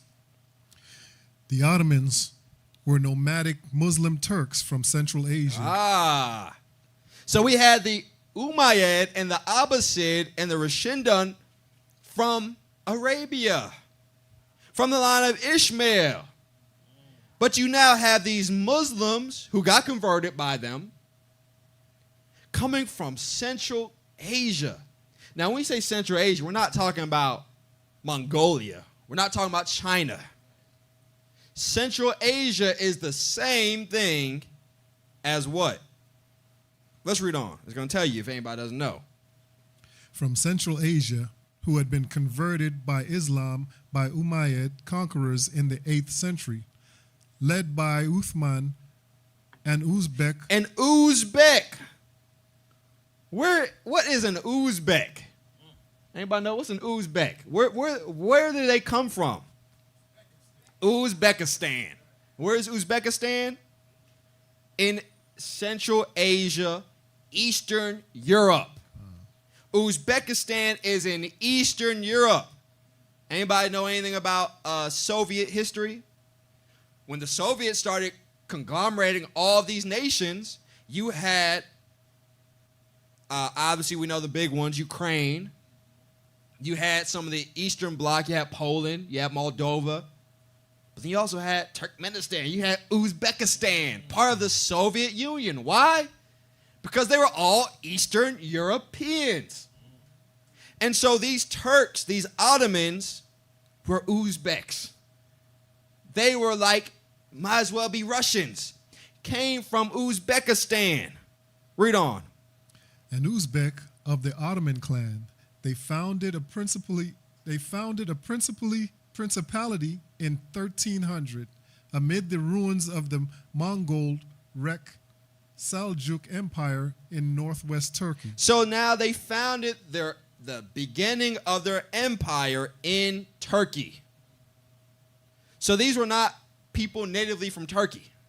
These were people who came down, who migrated from essentially Eastern Europe, Central Western Asia, and came down and started to make their empire. Now, you can actually trace them and find them biblically, who these people are. Let's read Joshua chapter 10, verse 7, AP candidate Asah. And these are the sons of Japheth, according to the families. Gomer. So we know Japheth had his sons. Out of Noah came Shem, Ham, and Japheth. Now Japheth, I'm sure we all know without too much thought going on, Japheth and his sons, they went to the north. Or I should say Japheth's sons went up to the north and started to populate there. So Japheth had sons. Gomer, read on. Magog, Mede, Javan, Tubal, Meshech, and Tyrus. These are the children of Japheth, according to their generations. All right, so these are Japheth's children. Read on, verse 8. And the children of Gomer, according to their cities. So now in Joshua, he's going to go down and start looking at all the sons of Japheth and start looking at their grandchildren, or Japheth's grandchildren. Read on. Were. And the jump down now to verse 10. So now we see the children of Gomer, and so these next few verses are going to be the children of Gomer. Verse 10. And the children of Togarmah are 10 families, and these are the names. So out of Gomer came Togarmah, and then now here's the great-grandchildren of Japheth. From the lineage of Gomer, from the lineage of Togarmah, we have this group of people. Read on. Buzar, Parzunik, Palgar. Stop right there. Read that one again. Palgar. Or Balgar. Balgar. Sound familiar to anybody? God. What does that sound like? Bulgaria. Bulgaria, right. Eastern Europe. But wait, there's more. Let's read on. That's not who we're looking at, but we can kind of trace their family lineage through that as well. Who else do we have? Eliakim, Ragbit, Tarki. Say that again. Ragbit, Tarki. What does that sound like? Sound like turkey. Sound like a southern way of saying turkey. I got a turkey. Turkey. Now, when you look up turkey, this term, let's go to that article on turkey. Once again, it's Wikipedia, but you can also confirm this is not made up information. There's actually a place called Tarki, Tarki, for anybody who's, doesn't have Jasher. Tarki is an actual place. Let's read that article on it. You go. Yeah, go ahead, AP Hezekiah.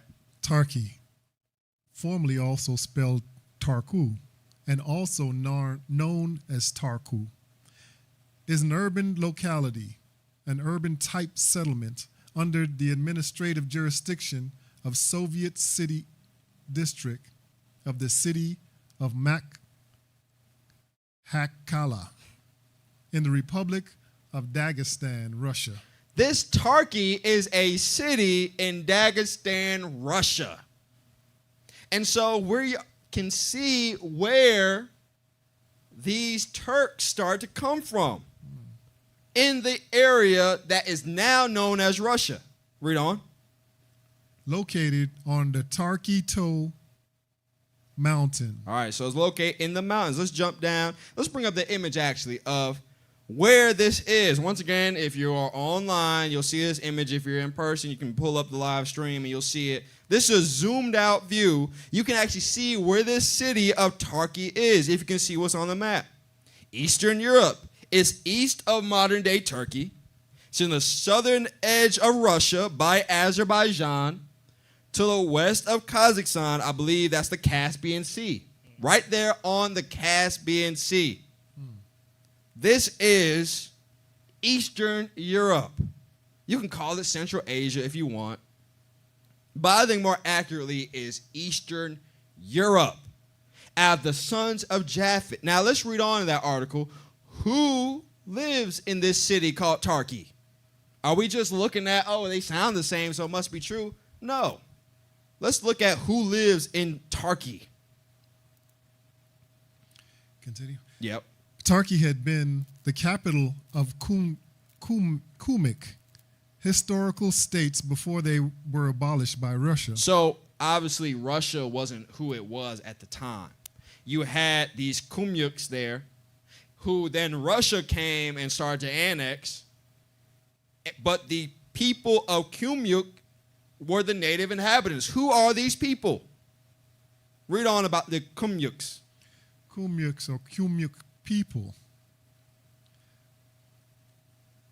are a Turkic ethnic. Clearly there. These are Turkic people in the city of Tarki from the lineage of Japhet. This is who the Ottomans were. This is where they came from. They're not just called Turks because they like to eat turkey. They are from this Turkic group of people who migrated from Eastern Europe and started taking over what's now modern-day Turkey. Read on. A Turkic ethnic group living in Dagestan, Chechnya, and North Ossetia. They are the largest Turkic people in the North Caucasus. They are from the Caucasus, a.k.a. Caucasians. And so they are the largest group of Turkic people as well in that area. Now, Azerbaijanis are Turkish as well. All these, and now would you look at Azerbaijan, ain't the Kardashians Azerbaijani or something like that? Or Armenian? Yeah. Now you look at you look at the Kardashians, do you say, they're not white? I look at them and say, they white, all right? They are white people. Now you can tell there's a little bit of difference. They got some ethnic look to them because they're not Western Europeans, they're the Eastern Europeans. And so these are Eastern Europeans who migrated and started to conquer in that area that we now know as Turkey. Let's bring that map up one more time. All right. So this is where they come from. That area of Eastern Europe. See the blue pin right there on the map? That's where Tarki, the city, is. This is where the largest concentration of Turkish people outside of Azerbaijan live. Outside of Turkey as well. And from this area, they start to migrate and start to exercise dominion. Now, before we move on, let's pull up that image of the map of Rome as well. Map of Rome at its heyday in 117 CE. Bring that map back up. And so we see that the Romans went out to this area and started to conquer. So these people here are well aware and well acquainted with Romans and Roman way of life. Now, obviously, we talked about the Umayyads and the Abbasid. They went and conquered and converted these people to Islam. But these people still remember their days under the Roman Empire. Now, let's read on, AP candidate Hezekiah. According to some scholars, Tarki sits on the site of Samandar, the capital of Khazaria, until... So this city, Tarki, sits on, according to some scholars, what used to be the capital of Khazaria.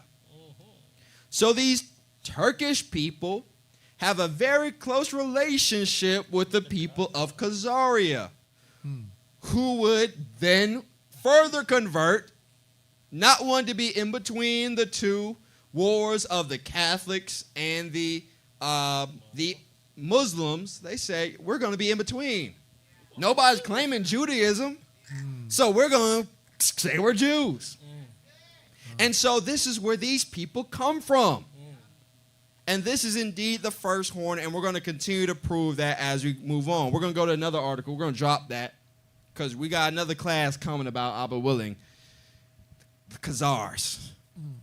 But let's look at this first horn. They are closely related to the Khazars. They are these Eastern Europeans from the families of Japhet. Now, once again, we talked about it. They started in Eastern Europe or Western Central Asia and then start to go down, start to conquer. And they start to conquer what's modern-day Turkey.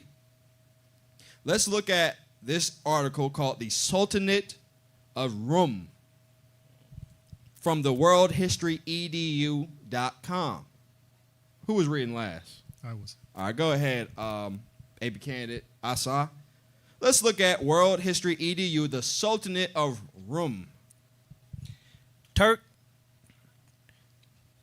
Turkic groups had been migrating into Anatolia since 1030s. So Anatolia is the ancient term for modern-day Turkey, that peninsula right there. And so these Turkic people that we just talked about from Eastern Europe, so-called Central Asia, started to go down and migrate into modern-day Turkey since 1030. This is still why the Muslim empires are gaining traction. And so they start to build their empire. Once again, empires aren't built in a day. It takes some time. So now we see them coming into Turkey. Read on. Seeking pasture lands. After the decisive victory of Manzikert in 1071, Seljuks commander Solomon Ibn Qualtamish took control of key Byzantine cities, including Nicaea. All right, anybody heard of Nicaea? I'm sure y'all have. Important Byzantine or Eastern Roman cities. They started to conquer them because remember their empire was all the way out into Turkey. Constantinople is right there at the pivot point between so-called Europe and so-called Asia. Let's read on. Including Nicaea and Nicomedia. He established an autonomous principality that eventually evolved into an independent sonnet by 1077. All right, so now they started to make their own independent governance, having taken over large swaths of Anatolia, modern-day Turkey, including important cities like Nicaea. They start to say we're the Sultanate of Rum. That's what they start to call themselves. Why Rum? They drinking a lot of rum? They were pirates? Let's read. Why did they call themselves the Sultanate of Rum? The Sultanate of Rum was a culturally Turco-Persian Sunni Muslim state established over conquered Byzantine territories in Anatolia by the Seljuk Turks after the Battle of Manzikert in 1071. The name Rum signified the medieval Eastern Roman Empire. So even in the beginning of their conquest, they said, I'm the Romans. This is my Roman Empire. I'm the Sultanate of Rum. Or I'm creating the Sultanate. I am the Sultan of Rum or Rome. They already start to say, I am the leader of Rome. They don't even have all of the Eastern Roman Empire. But they already start calling themselves the New Romans. Finish that up. The Byzantine Empire and its people, reflecting the Seljuks' dominion over former Byzantine lands. All right. So the Ottomans already start to call themselves, these Turks already start to call themselves Romans, the governors of Rome. Now, why didn't they just forsake that and say we're starting our own thing? We're the Sultanates of Ottomania or Turkey or whatever. They decided to go with Rome. Why? because they are one of the 10 toes, the 10 horns that stem from that Roman kingdom, that Roman Empire. And so they're saying, it's my time to reign. And with their reign would come oppression. But before we get there, so this is the 1000s, late 10, or yeah, I guess you could say 1000, the year 1000, late 1000, going into 1100.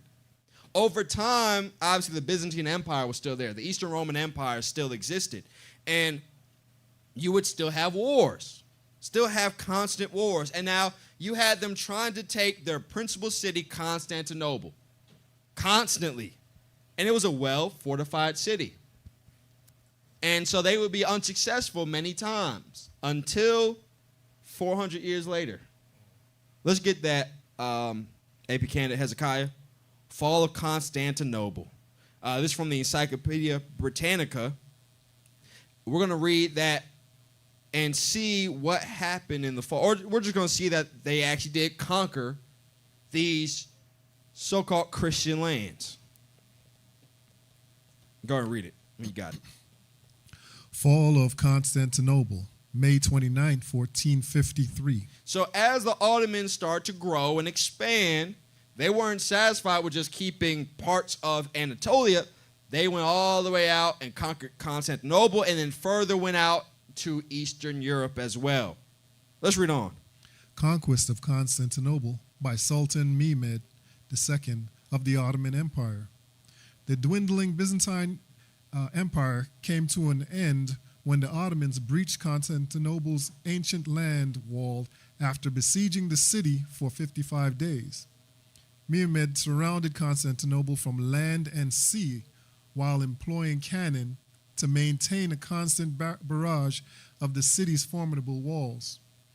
The fall of the city removed what was once a powerful defense of Christian Europe against Muslim invasions, allowing for uninterrupted Ottoman expansion into Eastern Europe. All right, so let's drop that. And let's move on to the next article. So now we see over time they would continue to go to war and they would actually invade and topple Constantinople. Some of the first battles used cannons. And so they toppled the walls, they invaded, they took it over for themselves. Now, what did they do? And one thing I'll say too, you know, this is speculation, but they say, they got reports saying that on the day that they actually invaded, that they conquered the city, they were looking over early in the morning and they saw lights over what they used to call the Hagia Sophia. They saw lights over it. And then they removed. They went away. And so they said the Ottomans told themselves that this is indeed their divine protection being removed. The kingdom is yours. Similar to how Daniel saw the writing on the wall. And the Persians came and overthrew them the next morning. They said, this is our Daniel moment. This is our divine moment to go and conquer. And I'm not necessarily doubting them. I'm not saying it's true. But we already saw this is prophecy of Abba Yahweh. This is the 10 toes, the 10 horns. And now it's Hasatan saying, it's your time to reign. You got 1 hour. Let me see what you're going to do. And so they did indeed conquer Constantinople, turned it into Istanbul. Let's read on. Let's go to the next article. What did they do? What did this guy, Mehmed II, what did he do as soon as he was in power in Constantinople? We're going to read this article once again from Wikipedia, but we usually go to Wikipedia because they encapsulate everything in a short package so we can bring out his class, but this is done with reference to from other sources. So, read the title of this article, APSI. Ottoman claim to Roman succession. Ottoman claim to Roman succession. They didn't say, I'm my own people. They said, I'm one of the 10 toes. I am Rome. I am now the successor of the Roman Empire. What did they say? Let's read on. After the conquest of Constantinople in 1453, the Sultan of the Ottoman Empire laid claim to represent the legitimate Roman Empire. The Sultan of the Ottoman Empire said, I am the legitimate Roman Empire. He didn't come and say, I'm looking to destroy Rome. He said, I am Rome. He said, I am now your emperor. Bow down to me as a Roman. They knew who they were. Now, if you look at the Umayyads, the Abbasids, the Rashida, did they ever say that? No, they were like, the hell with the Romans. We are Muslims. Matter of fact, we Ishmael. But these Turks out of Japhet said, you know, Chittim, that's my cousin. Yeah, I'm a Roman too. So much so, what did he start to call himself? Let's read on. This claim was based on the right of conquest and mainly rested on possession of Constantinople, capital of Byzantine Eastern European Empire for over a millennium. The sultans could also claim to be rulers of the Romans since they ruled over the former Byzantine populace, which continued to identify as such. Various titles were used by the sultans to stress their claim, including Caesar e Rome, Caesar of Rome. They called themselves Caesar. These Ottomans were literally calling themselves, I'm the new Caesar. Tracing themselves back to the Roman lineage. Showing you that they are who they are. They are one of the 10 horns. The first one, in the 1000s. I don't know if that's the proper way of saying it. In the year 1000 and into the 1100s. And in 1453, they started doing this before they started bringing forth that Roman identity before the other European countries began to do so. Let's read on. In Basileus, the Byzantine ruling title.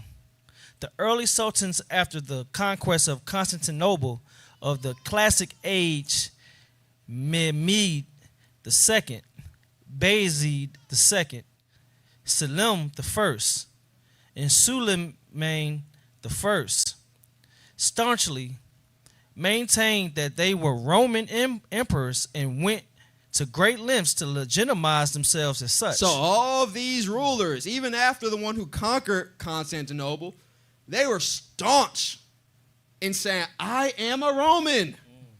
Accept me as a Roman. And they said they went to great lengths to prove that they were Romans. Let's read on.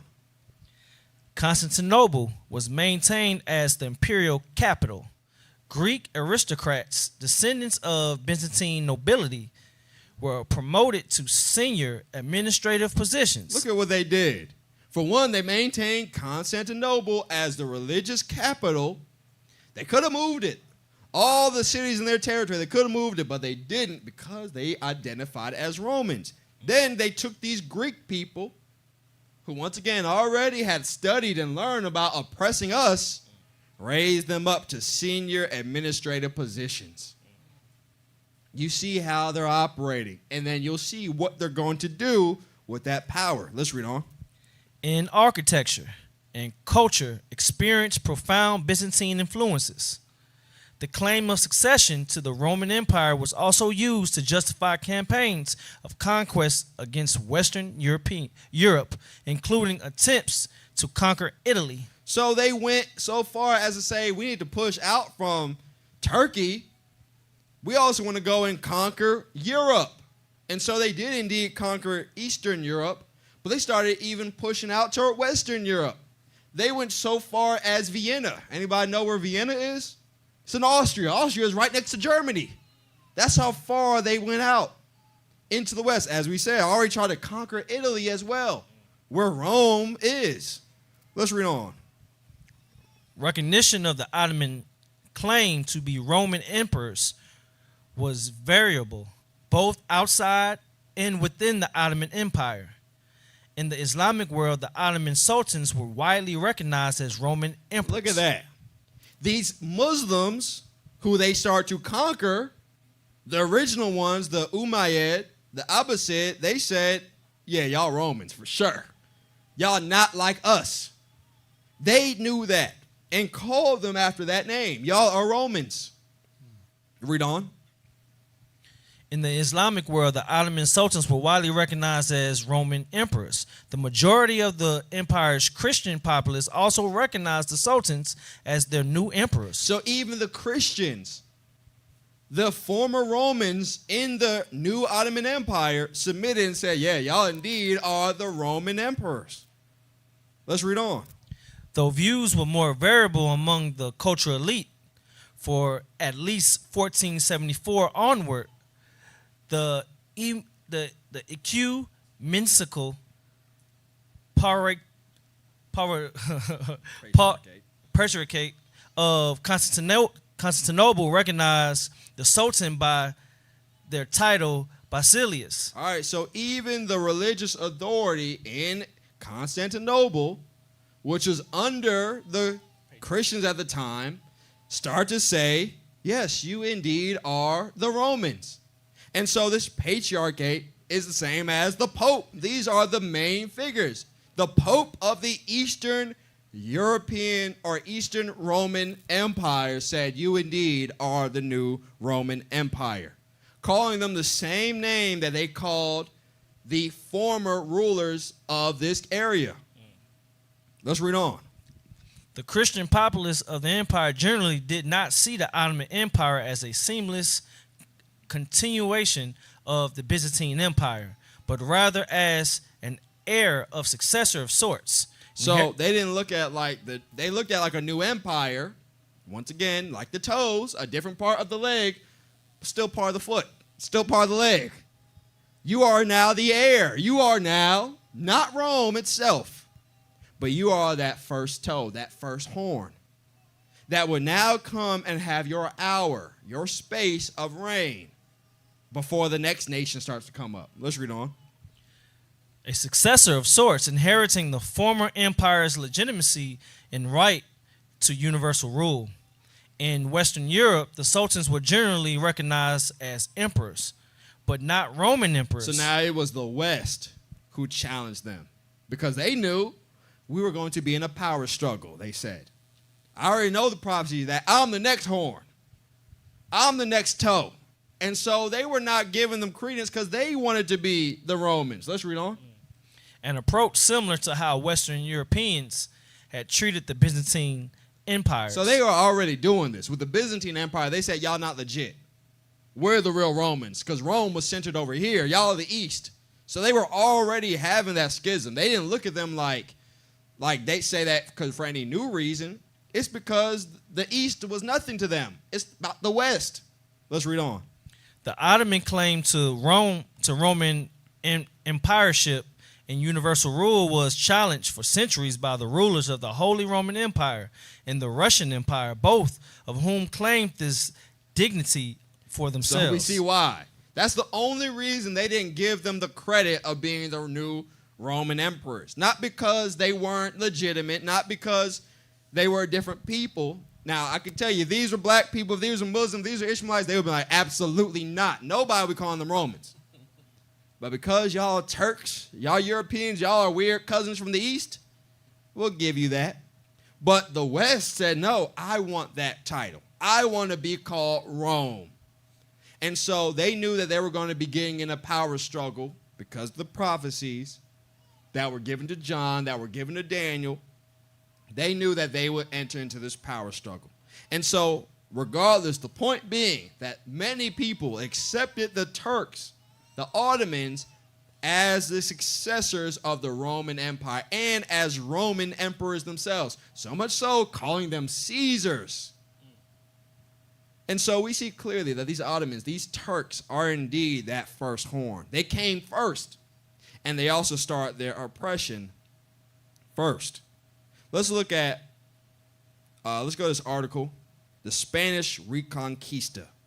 We can pick that up from Encyclopedia Britannica, once again. Like I said, it's about half scriptures, half articles, so bear with us. We got to go through a lot of history to show who these people are. But once again, remember what we talked about earlier. You had these Muslim empires from the tribe of Ishmael, these Shemites. And then they start to conquer modern-day Middle East, modern-day Northern Africa. And so much so, they start to stretch forth and go into the Iberian Peninsula, modern-day Spain and Portugal. That's where you see the Moors start to come in. And this happened early on. And so let's go to the Spanish Reconquista and read that from Encyclopedia Britannica. Reconquista. In medieval Spain and Portugal, a series of campaigns by Christian states to recapture territory from the Muslims, Moors. So these were the Moors. And it's no mystery. Those Moors are black people. They're not the Muslims that we know today. This would happen over time. We're going to start to see why the Muslims of today start looking a little different. You can see some Muslims here, and they look just like Armenians. They look like white, but a little ethnic. Why is that? Because there started to be this intermingling, this change of the hand, and because they start integrating with the Ottoman Empire, who, once again, they convert to Islam, and they start taking over these Islamic territories in their expansion. And in that, they started also keeping the same rules or the term for them, but start changing it, like we talked about earlier with the dhimmis, or the protected people. At first, it was for Jews and Christians, the Israelites. Over time, they started including Buddhists. What the Buddhists got to do with the people of the book? What a Hindu got to do with the people of the book? Absolutely nothing. And so you see those changes happening under the Ottoman Empire. But let's read on. A series of campaigns by Christian states to recapture territory from the Muslims, Moors, who had occupied most of the Iberian Peninsula in the early 8th century. All right, so jump down to that next part. Unfortunately, I wanted to go through with the Inquisition and all that, but time just won't force us to do that. When you look at the Inquisition, if you really look at it, that looks like the KKK in the 1930s. They elected a Grand Inquisitioner. Sound like a Grand Wizard. And he was to go, and he did crazy. He was burning people at the stake. Just like the KKK. They were going and looking at everybody and saying, show me your heritage. Who are you? Let's go find these Moors, these Muslims, these Jews, and kill them or remove them from our country. And so you start to see the decline of what we read about in Enoch, that 7th week, or the 8th week, I should say. You start to see their decline and the rising of this first horn. Let's read on. The kingdoms of Aragon, Castile, and Portugal spent the next century consolidating their holdings until the marriage of Ferdinand II of Aragon and Isabella I of Castile in 1469 united the Spanish crown. All right, so Spain couldn't do anything of power, any building of any empire, because they had these Moors in their land who were ruling over them, like we read about in Enoch. And so now in 1469, around the same time that you have the Ottomans conquering Constantinople and becoming a great empire, you start to see them ousting these Moors, the so-called Muslims, out of their land, out of Spain. Let's read on. The Catholic monarchs, as Ferdinand and Isabella came to be known, completed the conquest of Granada in 1492. Many historians believe that the crusading spirit of the Reconquista was preserved in the subsequent Spanish emphasis on religious uniformity, evidenced by the strong influence of the Inquisition and the repulsion of the people of Moorish and Jewish descent. So now they start to expel these Moors and the Jews. Not the Jews that we think of now, but the Moors, that the original Israelites, these dark-skinned black people, start to expel them out of Spain and out of Portugal and that area. And now you start to see, we actually have a map, if you can bring that up. You start to see at the same time, you start to see that you have a lot of the so-called Jews all coming to the Empire of Turkey and mixing up. Y'all have that map? You can bring that up, engineers. You start to see them all going to Turkey because the Turks made agreements and said, hey, we remember when we were with the Khazars and they were talking to us about, Shabbat and all this kind of stuff. Y'all free to come. But it wasn't just these ones from Spain. Some of them went, but remember, a lot of them were getting killed. A lot of them were being persecuted in Spain, and some were expelled. But a lot were coming from Eastern Europe. A lot were coming from northern Germany. A lot of them were coming from all over the place and started identifying as Jews to find safe haven in Turkey because they had those rules. They were, quote unquote, protected people.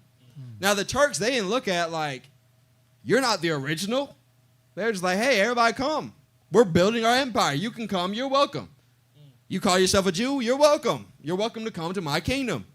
And so you start to see them actually coming and joining in the Persian Empire. And we don't have time to get into it. But there, in reading, you start to see that this is when you start to look at these differences in the Jews. You ever heard the term Sephardic Jews? They had this term Romanti Jews. These were ones, once again, from Eastern Europe. How are you coming from Eastern Europe? You're coming from where the Turks were coming from? And so they invited them over. And it said they invited so many over that before this happened, the Reconquista that we're talking about, they were about 10% of Constantinople's population. These Europeans. And now as the power starts to wane, they get kicked out of Spain, you start to see other people taking up and filling in that void. You start seeing Ashkenazi Jews coming over to the Empire of Turkey, coming to Constantinople and various other cities in this Turkish Empire. And you actually start to see these Ashkenazi Jews becoming rabbis and saying, hey, all Jews from all over the area, come over. And so you start to see them, the actual Jews, the blood-born lineage of Jacob, losing its power, losing their station as the premier conquerors of the world. And they started being mixed and watered down with these other people who were taking claim to this religious entity. Not a biological or lineage, but just a religious term, saying, I'm a Jew. And why not? If there's a void, why can't you just take that? If nobody knows who a Chinese person is, why can't I say I'm Chinese? Yeah, I'm light-skinned. I'm a Chinese person. Why not? And that's what they were doing. You have all these people saying, I've converted to Judaism. I'm a Jew. I'm from Germany, but I'm a Jew. I'm from Eastern Europe. I'm from Khazaria. I'm a Jew. And so you had a lot of them coming, and Turkey was a central place for them to gather together.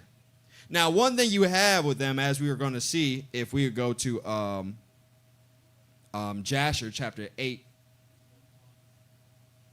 Who was reading last? Is that you? APSI, you reading that Jasher? Not 8, chapter 61. Pick up in the 8th verse. And we will...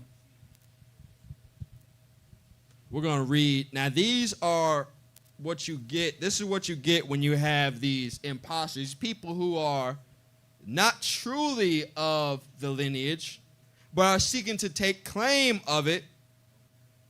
This is what they start to teach these nations. Now, you start to see these Jews, so to speak, who started inhabiting the kingdom of Turkey, start to get a lot of power. They start to, or I won't say power, but a lot of influence. Remember, they were 10% of the population.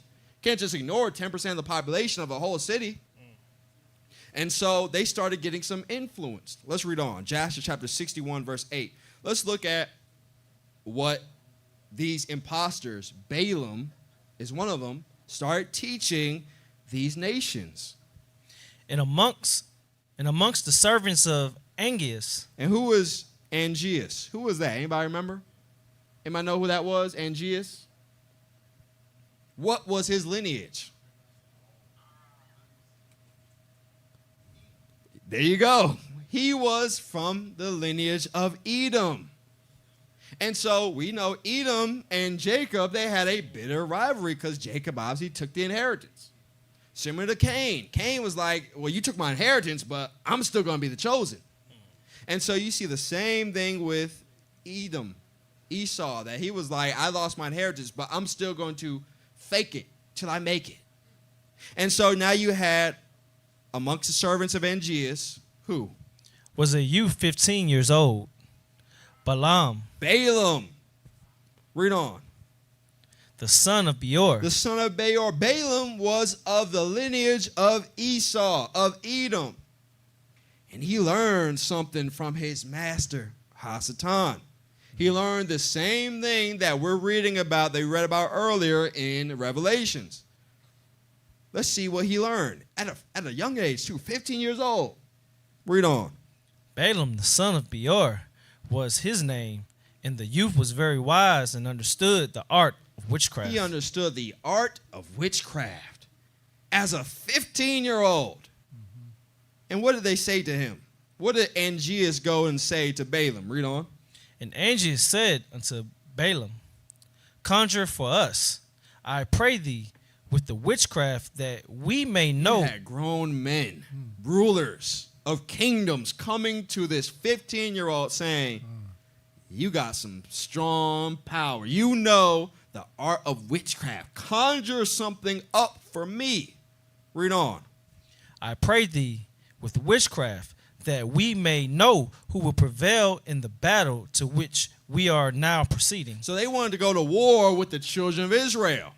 They weren't going to war with anybody. They said, we're going to war with Israel. And he said, show us, give us a sign.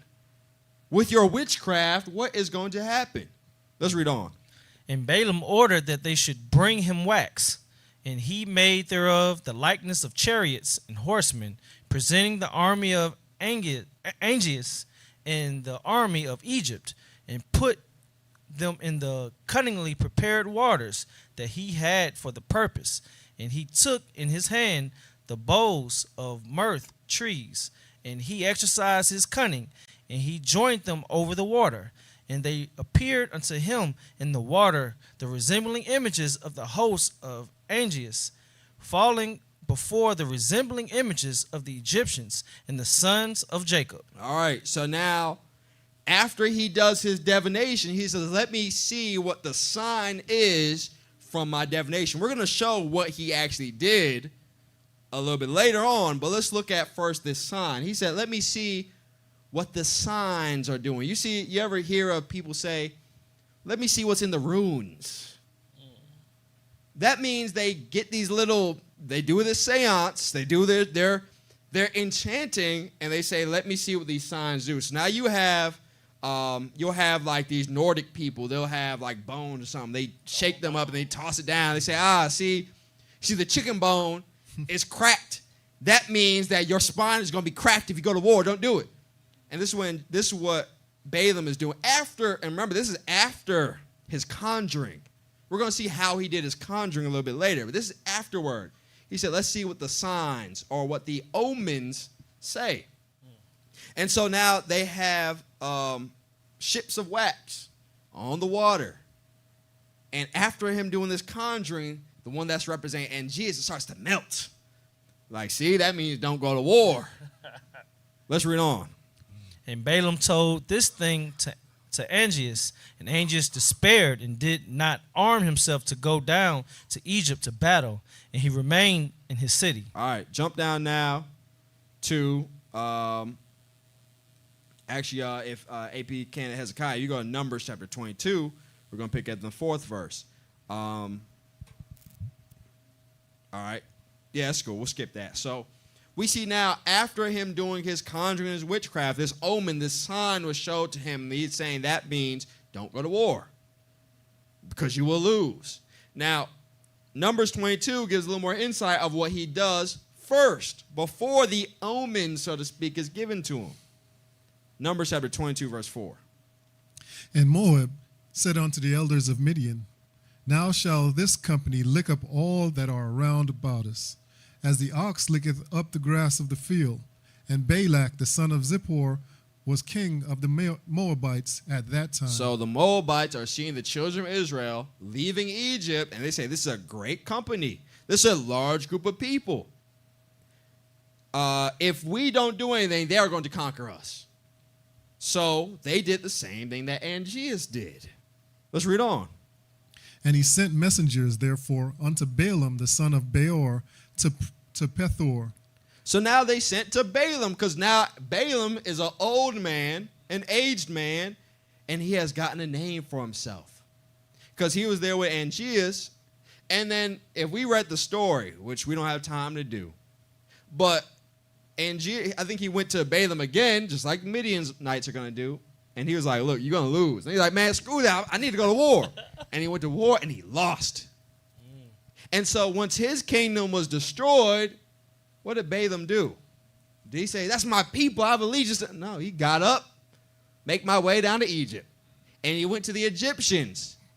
And like a weasel, worked his way in and said, let me get myself up into the upper court of the Egyptians.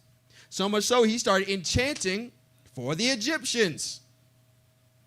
And ever wonder why? Why was it that the Egyptians went from loving the children of Israel during the days of Joseph to hating their guts afterward? They got a little peek.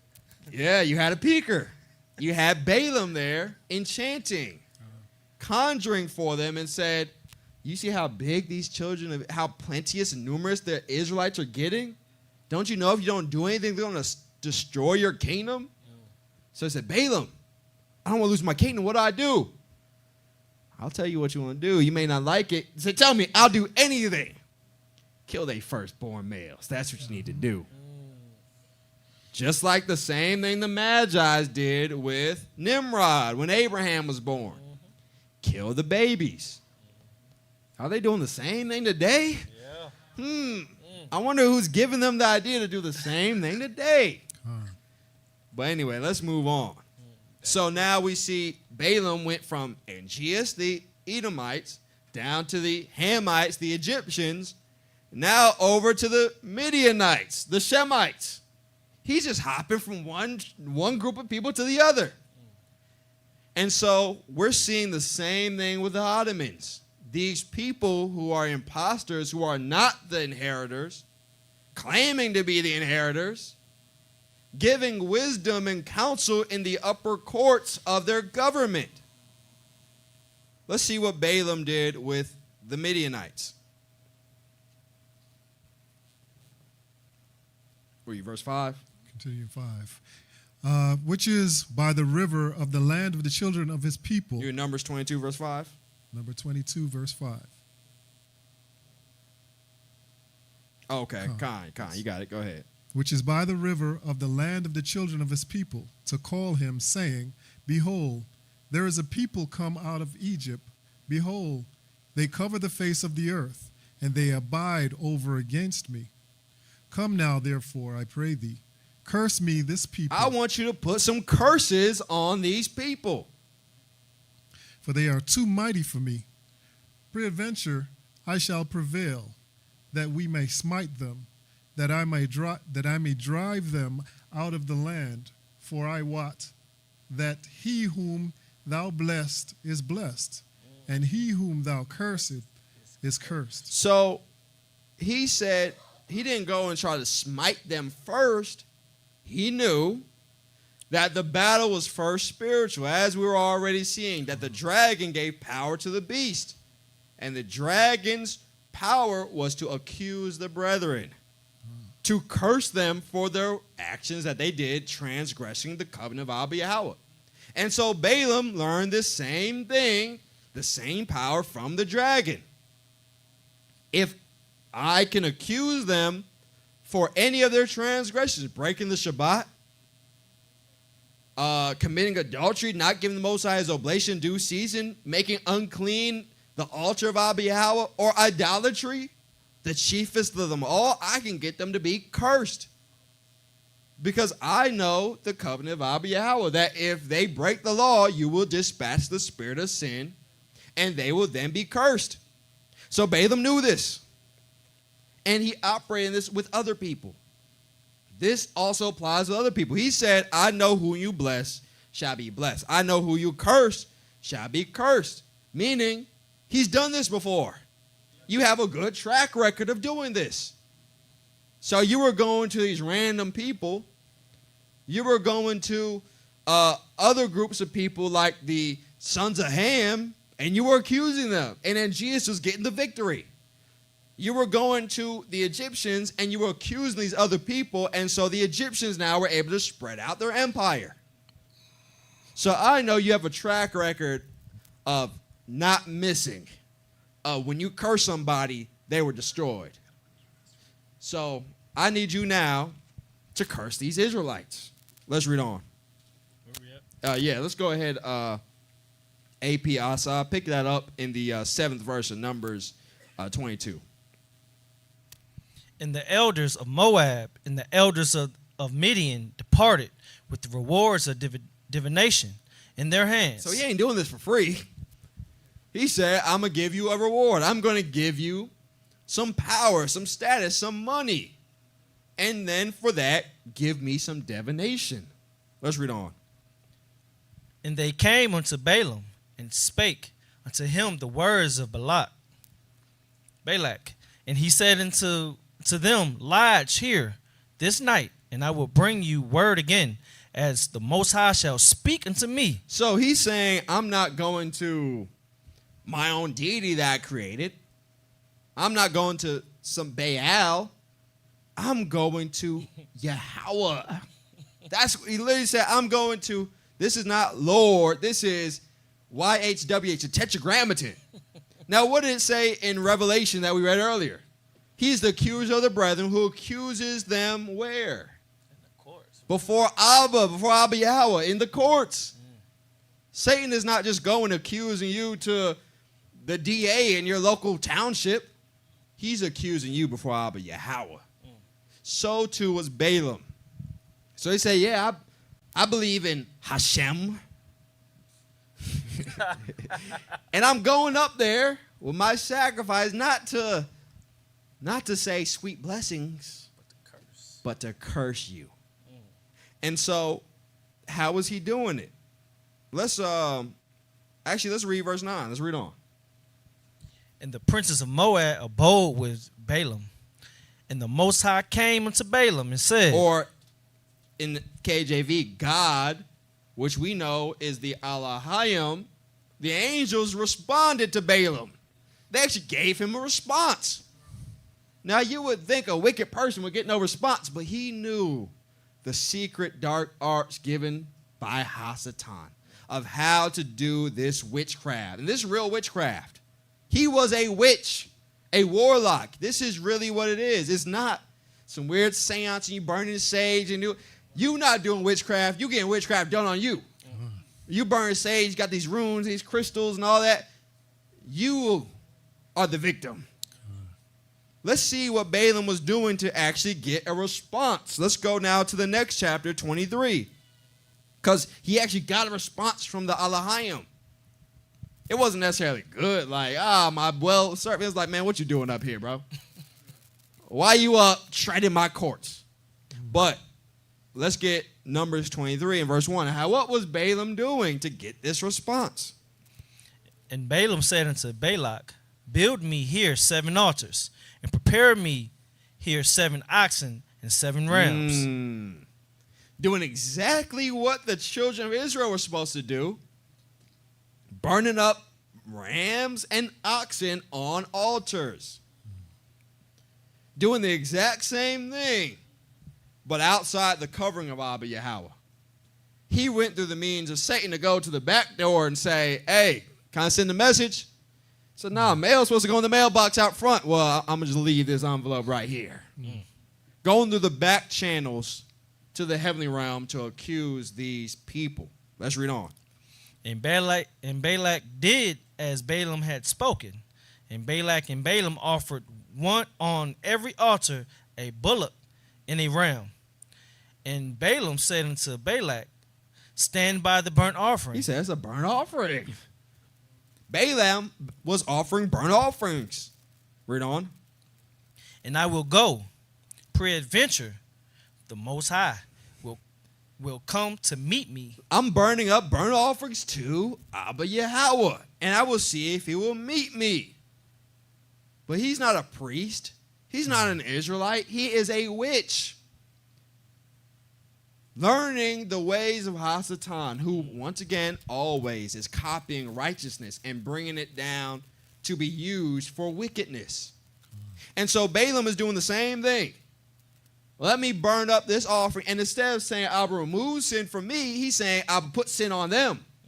Instead of saying, forgive me for my trespass, Abba, see their transgressions, and curse them.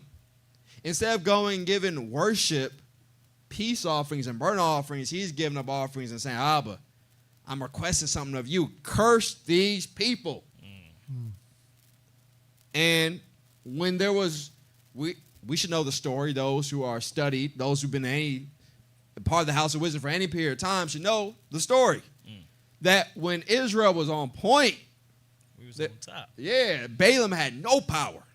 None whatsoever. This is what Scripture's talking about when it say, no weapon against me shall prosper. We love to quote that, but we don't do anything to stop those weapons from prospering. We in all types of transgressions, thinking no weapon going to prosper against me. Oh, they all working.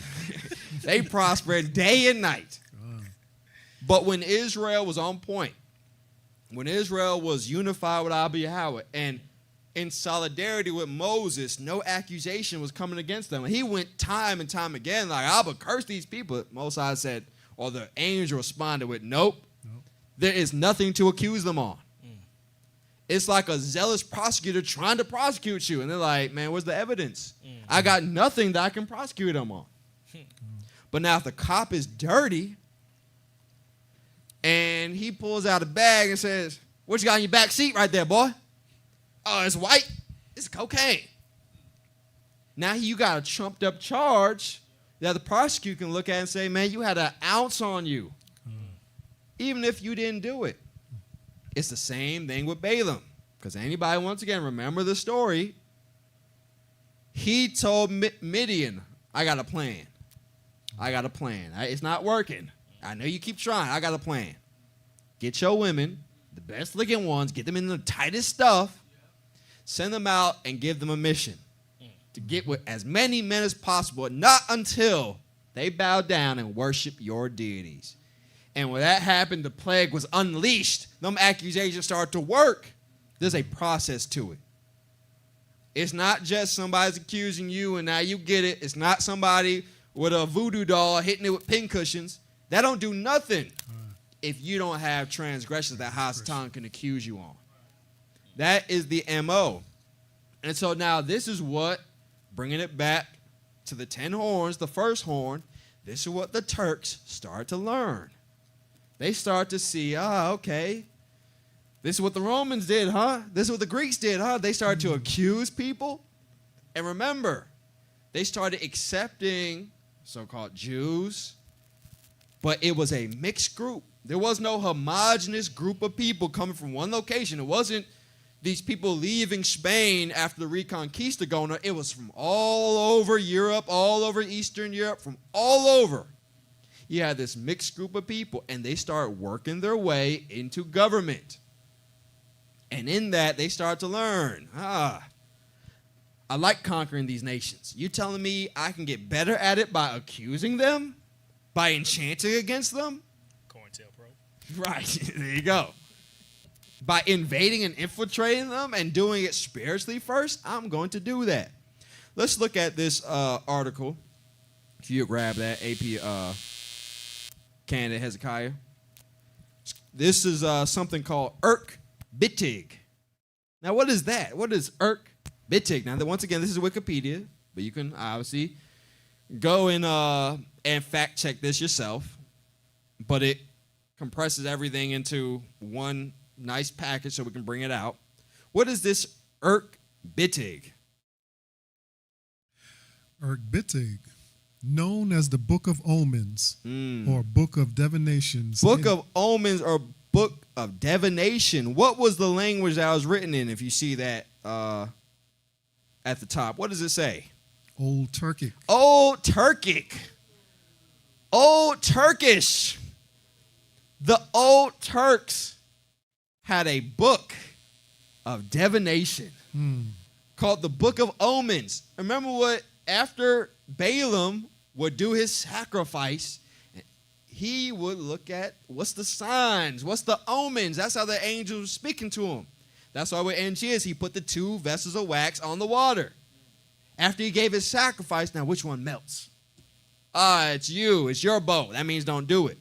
That's what omens are. It's supposed to be these people looking at signs, and they'll see, it's the bird, a bunch of flocks of birds, of crows. That means that there's death and danger around. That's where that stuff comes from. Augury. Anybody, yeah, exactly. That's augury. Anybody start looking at a bunch of crows and like, it's a bad sign. That's where you got it from. These damn Turks. They had a book of their omens. And we're not going to get all into it. But they had a whole list of these omens. And it would be stuff like, if you see a cow and it's pregnant and it gives birth to twins or something, that's a good sign. It means you're going to prosper. If you see whatever, a snake and it's dead, that means that's a bad sign. This is what the whole book was about. And so those who did divination knew, look for the signs from the Alahayim and see what they give back. And the Turks had this in their library of information. They had this old book of omens. Read on.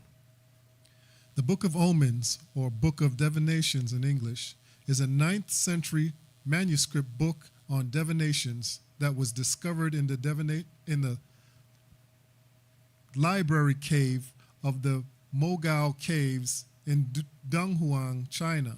So we're going to see how the Ottomans start to spread their information out. So much so, they even went to China with this. Why did they discover this in China? We're going to see. But let's read on. By Aurel Stein in 1907, and is now in the collections of the British Library in London, England. I wonder why the British keep this, huh? Maybe they learned something from it. Anyway, go ahead. The book is written in Old Turkic using the Old Turkic script, also known as Orhan or Turkic runes. It is the only known complete manuscript text written in the Old Turkic script. It is also an important source in early Turkic mythology. So the Turks knew about divination, knew about looking at the omens, and they started to use this. Even as they converted to Islam, they were still learning the dark arts of enchantment, especially as they started mingling with all these different people. These Jews started mixing, and they started claiming our heritage and coming in and into the Turkish Empire, and they start to do their divination. They start to learn it. They start to learn the ways of enchanting. And now with that, with their expansion, as one of the 10 horns, they have to make war with the chosen lineage. And they did do that.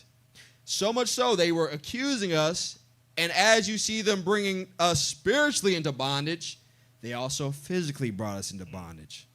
Let's get that article, Wikipedia, Slavery in the Ottoman Empire. Let's pick that up in, once again, Wikipedia, but this is well-known knowledge. If you search for it, you can find this all over the place. Wikipedia compiles everything in a nicely laid out package so it's easier to present for a class. But this is corroborated from many, many sources. Slavery in the Ottoman Empire. Let's pick that up. Chattel slavery was a major institution and a significant part of the Ottoman Empire's economy and traditional society. It was a significant part. Just like all these empires that we've talked about, they survive and thrive off of slavery. Now, obviously some people enslaved a lot of people. A lot of nations became slaves at one point or another. But let's look at how they classified their slaves. Let's read on. The main source of slaves were wars and politically organized enslavement expeditions in the Caucasus, Eastern European. So they went to war, but then they also organized slave expeditions. And so they had conquered the Caucasus and went out and did slave expeditions in Eastern Europe, Southern Europe, where else? Central Europe, Southeastern Europe, in the Western Mediterranean. All right, so yes, they did. They conquered people all over and started to enslave people from all over, all the lands they conquered. But where else? And Africa. In Africa. Now, at this time, who was in Africa? Was it just Hamites? This is post 70 AD. This is post Israelite diaspora. And so, where would you flee to? If your history was all intertwined in Africa and your homeland is now destroyed, are you fleeing east to the Persians? Are you fleeing north to the Europeans? Or are you fleeing to the people you have a connection with, the Africans? You are fleeing to Africa. Let's read on. Since all non-Muslims outside of Muslim lands were legitimate targets of enslavement, there were slaves of different races. Officially, there were no difference made between slaves of different races. So, officially, so they say, we're all equal, like they do today. Y'all the working class, we all equal, we all one. Officially. But what was it in practice? But in practice, white slaves were given the highest status. White slaves were brought up to the top.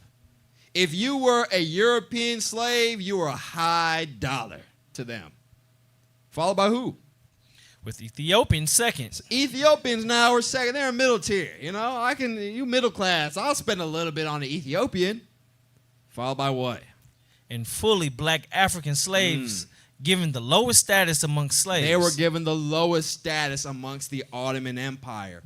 And so these were people they got from Africa, but were they Africans in lineage? Were they Hamites?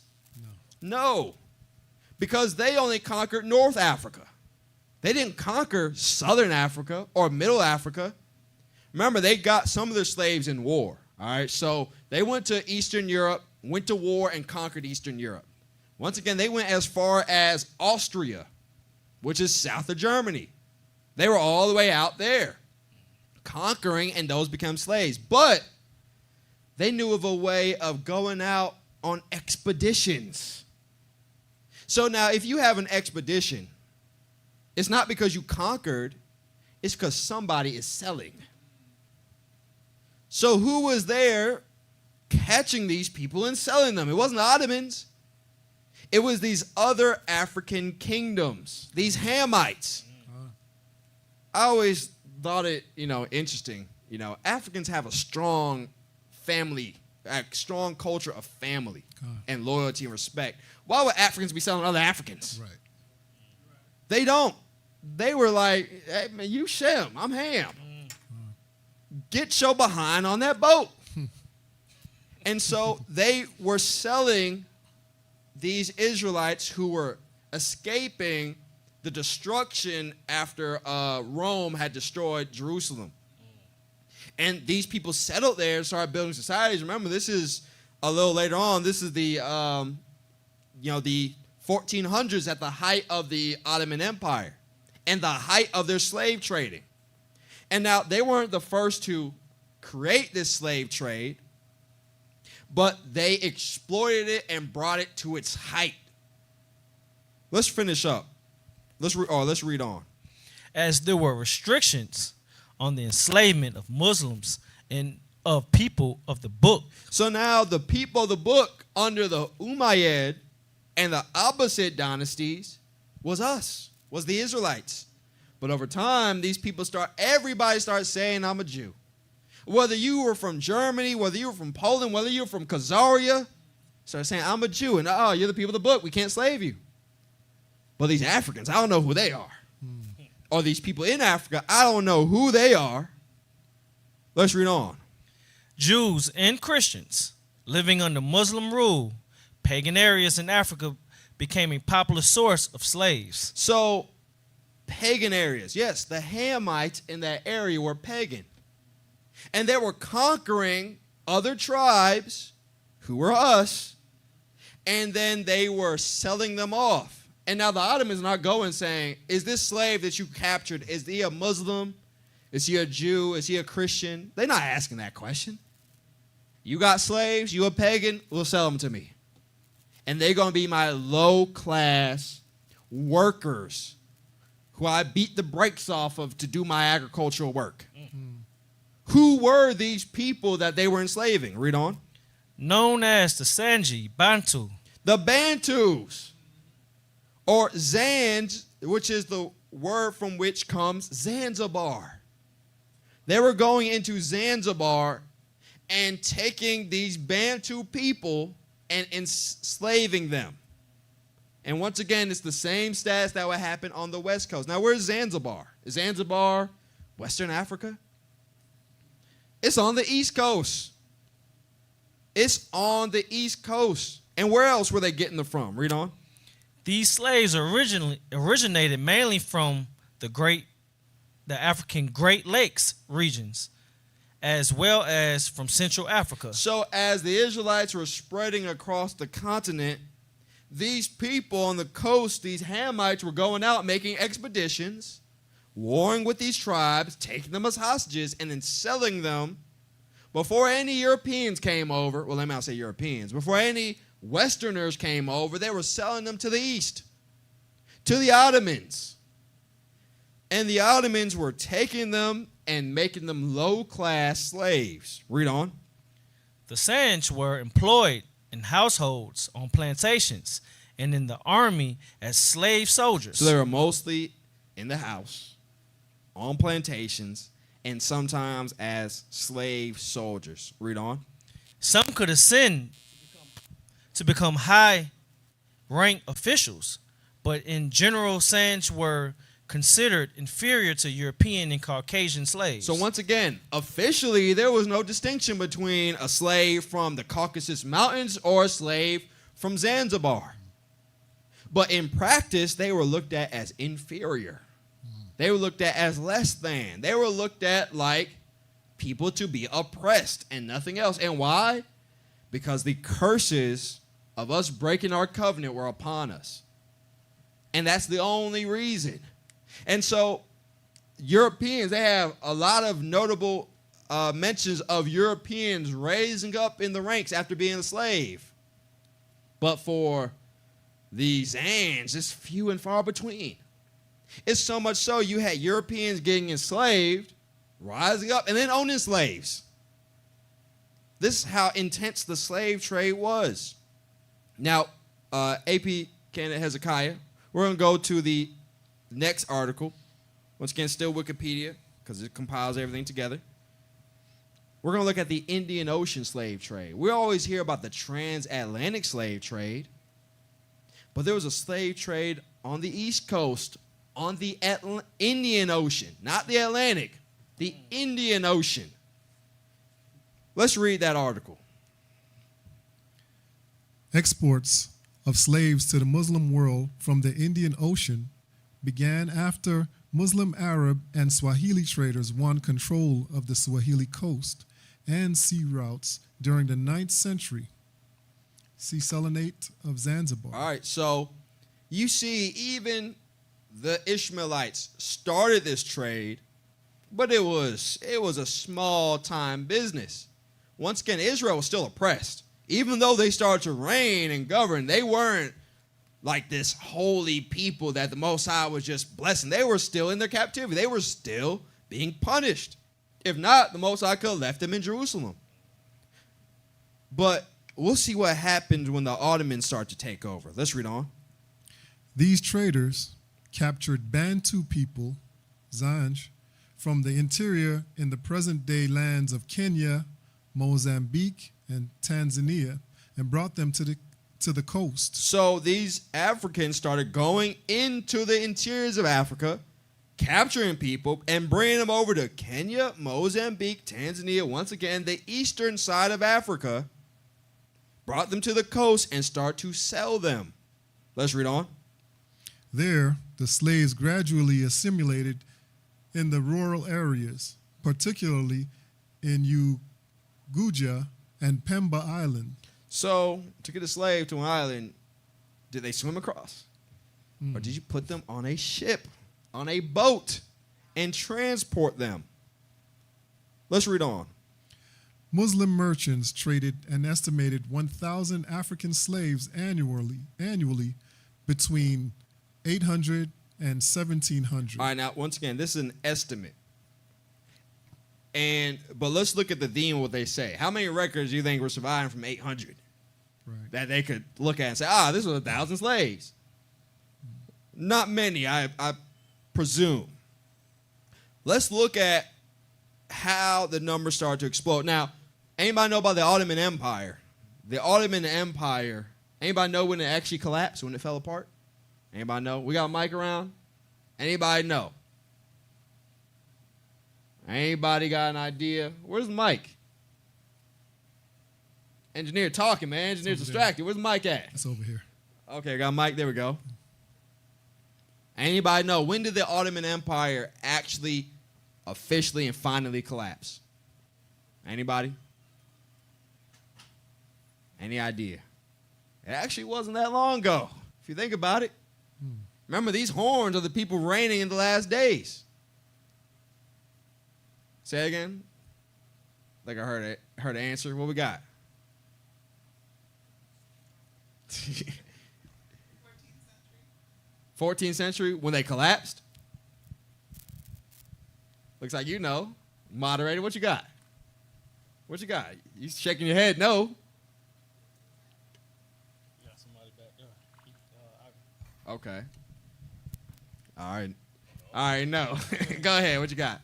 Did they collapse like in the 20th century? Absolutely. 1918, 22. technically, but 1922 was when it officially was dissolved. Yes, really. So they started conquering in 1070 something? They started expanding their empire. They were at their height in the 1400s and slowly declined until 1918. World War I was when the British came. They fought the Ottomans and caused them. Now, obviously, just like every empire, they contracted for a long time. They were contracting for a while. And so by 1918, they weren't this big empire like we're talking about now.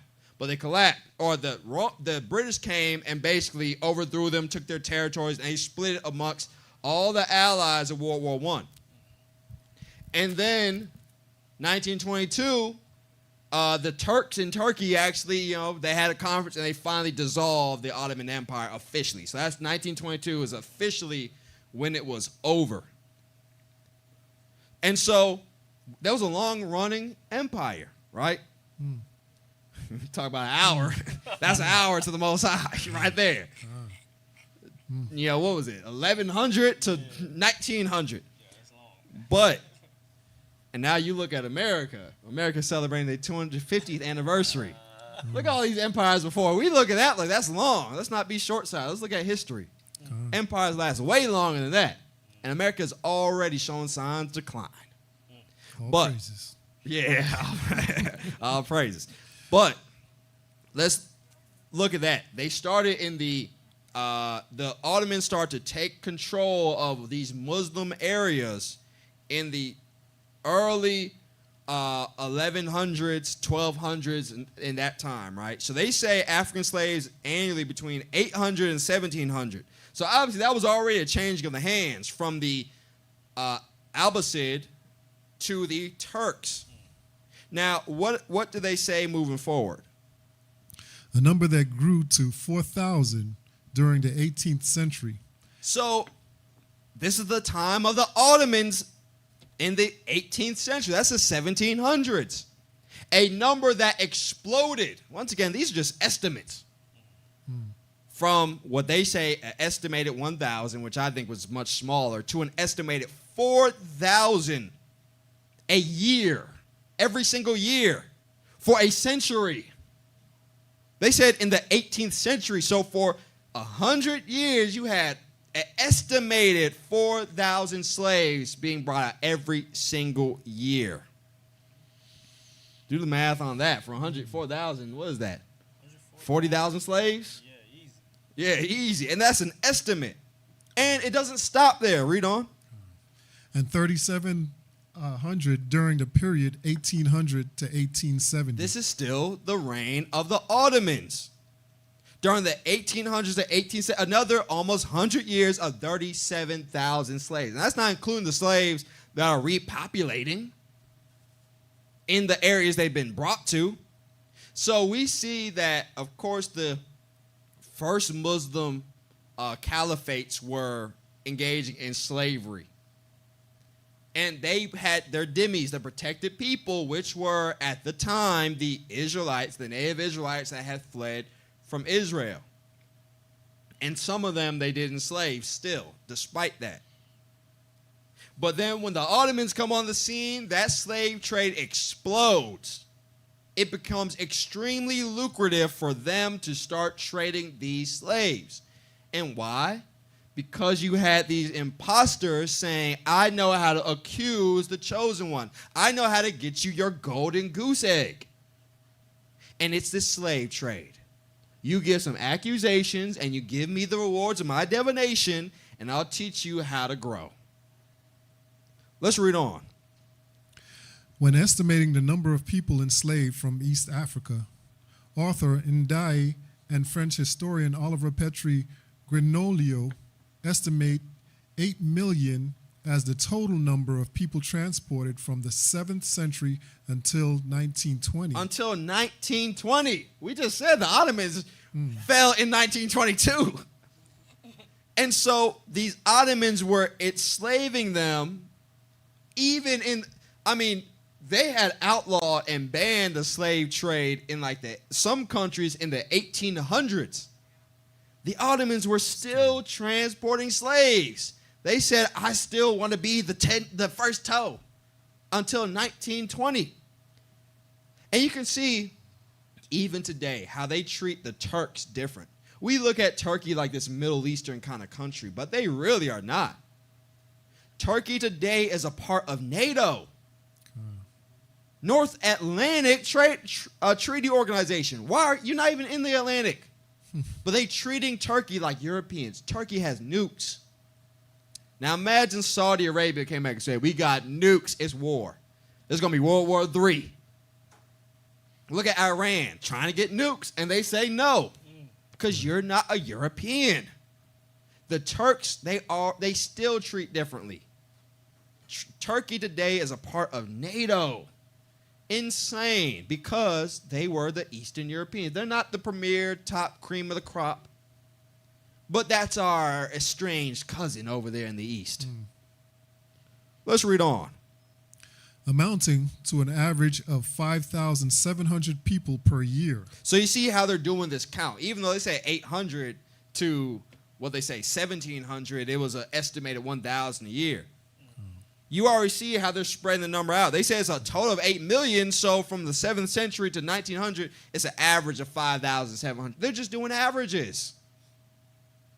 But we see at the height of the Ottoman Empire, the importation of slaves, Bantu Africans exploded to an estimated 8 million people traded under the Ottomans. Let's read on. Many of these slaves were transported by the Indian Ocean and Red Sea via Zanzibar. They were transported by the Indian Ocean, meaning they captured them and put them on ships and exported them across the earth and the Red Sea. They chose waterways to actually export these slaves. And it was 8 million of them. Now, once again, we see whether it be the west coast or the east coast of Africa, or whether it be Eastern Europe, that no other group of people was transported en masse by ships except these people. Nobody else. Why would the Ottomans, if they are in Eastern Europe, why would they put them on a ship? They're going to take them hundreds of miles across land and put them on a ship to bring them 2 miles across land? Why would you do that? Or 2 miles across the ocean? You wouldn't do that. But these people are the only people who were transported on ships as a great body. 8 million is the amount of some nations. This is the entire nation being transported on ships. And we're not even on the West Coast. We're not talking about Ghana or Gambia. We're talking about Zanzibar, Kenya, Mozambique. Let's read on. This compares with their estimate of 9 million people enslaved and transported via the Sahara. The captives were sold throughout the Middle East and East Africa. This trade accelerated as higher capacity ships led to more trade and greater demand for labor on plantations in the region. So we start to see the first time that trade of slaves was viable by ship. And it was accelerated because of the higher capacity of these ships and also the need for the desire for these slaves. But once again, they were transported on ships. Read on. Eventually, tens of thousands of captives were being taken every year. So eventually, when you include all these slave trades, so they're actually splitting these up and saying, the Indian Ocean and the trans-Saharan slave trade. So they split it up and say about 5,000 from the Indian Ocean and another 5,000 from the trans-Sahara. Eventually totaling tens of thousands of slaves a year. Whole nations being transported as slaves, particularly under the Ottomans. Read on. Slave labor in East Africa was drawn from the Zanj, Bantu people that lived along the East African coast. Once again, these were the Bantu people who, if you look at their history, they even say they were not native to Africa. They say they came to Africa. From where, I wonder? Let's read on. The Zanj were for centuries shipped as slaves by Muslim traders to all the countries bordering the Indian Ocean. So they went to all of these different countries. They were not just traded in that one place. You had to ship them over. Let's read on. The Umayyad and Abbasid caliphs recruited many Zanj slaves as soldiers, and as early as 696, there were revolts of Zanj slave soldiers in Iraq. All right, so they used them as soldiers, but once again, in the Ottoman Empire is when the slave trade started to really boom. Let's read on. The 7th century Chinese texts mention ambassadors from Java presenting the Chinese emperor with 2 Senchi Zanj slaves as gifts in 614. It's so prevalent that even the Chinese had a name for it, the Zengqi, or the Zanzibarians. And slaves were brought over to China. I wonder why they found the old Turkish books in China. The old Turkish books of divination in the Chinese cave. I wonder why. Because they were transporting slaves on there. And they were like, hey, Still got a curse. Chinaman, yeah, let me tell you how I got this slave. Keep them down. Yeah, I did this. Read on. 8th and 9th century chronicles mention Senchi slaves reaching China from the Hindu kingdom of Sri Vijaya and Java. So you see them coming from the Hindu kingdom, from Java, which is an island, and so you transport them by ship, and then you transport again even to China. Finish that up. The 12th century Arab geographer Al-Idrisi recorded that the ruler of the Persian island of Kish raids the Zanj country with his ships. With his ships. Transported the Zanj, raided them with his ships constantly. Read on. And takes many captives. According to the 14th century Berber explorer Ibn Battuta, the sultans of Kilwa Sultanate would frequently raid the areas around what is today Tanzania for slaves. So we see they were all over the eastern part of Africa raiding and gaining slaves and trading them all around everywhere that borders the Indian Ocean. So we always talk about the transatlantic slave trade, which was horrible. But there was a slave trade just as horrible, which lasted longer. They said 1920. They were bringing them up even in 1920. Where as America, they said the slavery, quote unquote, ended, quote unquote, in 1865. Yeah, right. But the slave trade, it became illegal to trade slaves in the early 1800s, I think, like 1818, something like that, in America. Maybe a little bit later. But it became illegal well before the Civil War. But these Ottomans were trading slaves until their empire was dissolved. That's how much they were engaged in these dark arts and the witchcraft taught to them by the likes of Balaam, the students of Balaam, I should say, and these wicked people who were claiming to be us. They were filling our stations. So they said, hey, we already have protected people called Jews. I don't know who you are. We can take you as slaves. Let's get Deuteronomy 28. And we're starting verse 15, AP Canada side. Deuteronomy 28, verse 15. And so this is happening for a reason. Once again, you don't see them taking slaves from Greece and taking the whole Greek people over to Saudi Arabia as slaves. You don't see that.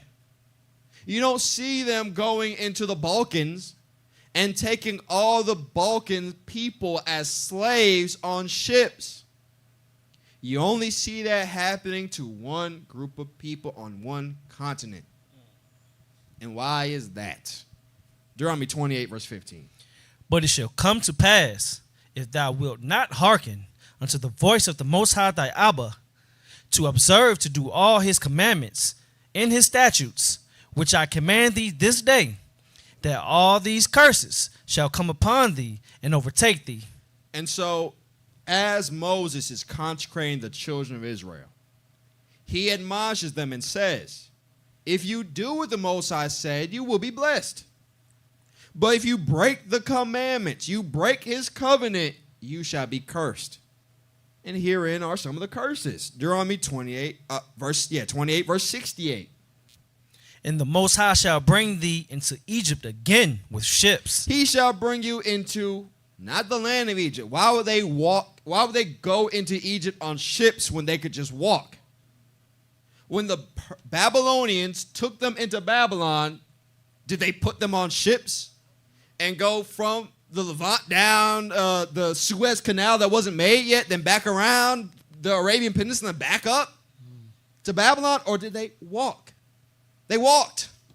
They marched them along up into Babylon. But he said, I'm going to bring you into Egypt, slavery, bondage again, by ships. By ships. We are the only group of people who, en masse, this has happened to in world history. This hasn't happened to anybody else by any large comparison. Yes, there were other people who were transported as slaves on ships, but not whole nations. They might take an individual slave crew from wherever random country and take them as slaves, but you didn't have all of Scandinavia being taken as slaves and they lost their heritage and lost their homeland. You didn't have that. You had 8 million people during the Ottoman reign being transported to random places scattered throughout all the earth on ships. And this is another crazy thing, too, that brothers are still touting the 12 tribes chart. If you don't see that joint today is hot garbage, I don't know what to do with you. The 12 tribes chart is a mistake, and Malakahan Banyala can tell you more about it because he was there at its inception. It is straight garbage. How are the Levites Haitians? You telling me the French knew when they were buying half of Hispaniola that they were going to bring the Levites there and they had to make a homeland for Levi? You telling me Reuben is the Seminole Indians? When we already saw earlier the 12 tribes or the 10 tribes were already destroyed by the Assyrians and then scattered already, as the scriptures tell you, into the land of the Medes, which is India. And then we see the Ottomans taking these people by ships and not taking them west to Argentina or to Brazil or to any of the Western Hemisphere, but back east. We see slaves even being brought to China. They call them the Shengqi. You had Israelites in China. And to say that the 12 tribes are all on the Western Hemisphere is a grave mistake. You have a lot of brothers and sisters being spread out across the East. If you look into it today, they have a population of people called the Afro-Turks. Look up Afro-Turks. There's black people in Turkey, and it's not a small population. They say the estimates is like, up to like 40,000 people. Black people in Turkey being victims of this Ottoman slave trade. And so to say anything even close to Issachar's, the Mexicans. Jamaica's Benjamin. Yeah, Jamaica. Haiti is Levi. The Caribbean. before that, the DR is Simeon. But the rest of the Caribbean is Benjamin. Yeah. What? That's the Caribbean. That is the Caribbean. It don't make any sense. So if you were in St. Croix and then your family moved to the Dominican Republic and then had you and you come out saying I'm Dominican, you now automatically Simeon? Does that make sense? It doesn't make sense whatsoever. And we clearly see that the first horn, the first toe that would have its hour in oppressing the children of Israel, the seed of Zion, was not taking them to the west, was taking them to the east. And so we're forsaking a large group of our brethren by touting the 12 tribe chart. I see now brothers are they keep the same 12 tribe chart, but they put a little footnote at the bottom. And scattered in Africa. What? They actually have a chart for Africa now. Really? Mm-hmm. Wow. I bet Ghana is Benjamin, huh? Hey, you might be on. Ghana must be, Gambia must be Reuben too. Oh. Nah, Gambia, Gad, might be on to something right here. What trash? Trash. Straight trash. What about the brothers in China? We see slaves were brought to Java. What about them? What about the slaves that were brought to Iraq? India. We just saw an Iraq revolution, a revolt of slaves from Zanzibar. What about them? Like you said, India. There's black people in India who are treated like nothing. When you hear about their caste system, the untouchables, they weren't untouchables because you couldn't touch them. They were untouchables because you didn't want them to touch you. They were like being an unclean person in the time of Israel. You did not want them to touch you. And what did they look like? They were dark-skinned to the bone. And so you have these people that they said, we don't even want to integrate into our society. And so to look at them or to forsake them is to forsake a whole portion of the prophecies of Abba Yahweh. by touting this 12 tribes chart. Once again, the 12 tribes chart should be put into the trash. It might as well be the Talmud. I jest, but still, it's trash. It's straight trash. Let's look at the facts. Let's look at the real information here. That the Ottomans started trading slaves before any other European power. The Spanish were still trying to get they were still trying to conquer their own land, while the Ottomans were trading thousands of slaves a year. So this is why the Ottomans are the first horn, the first toe.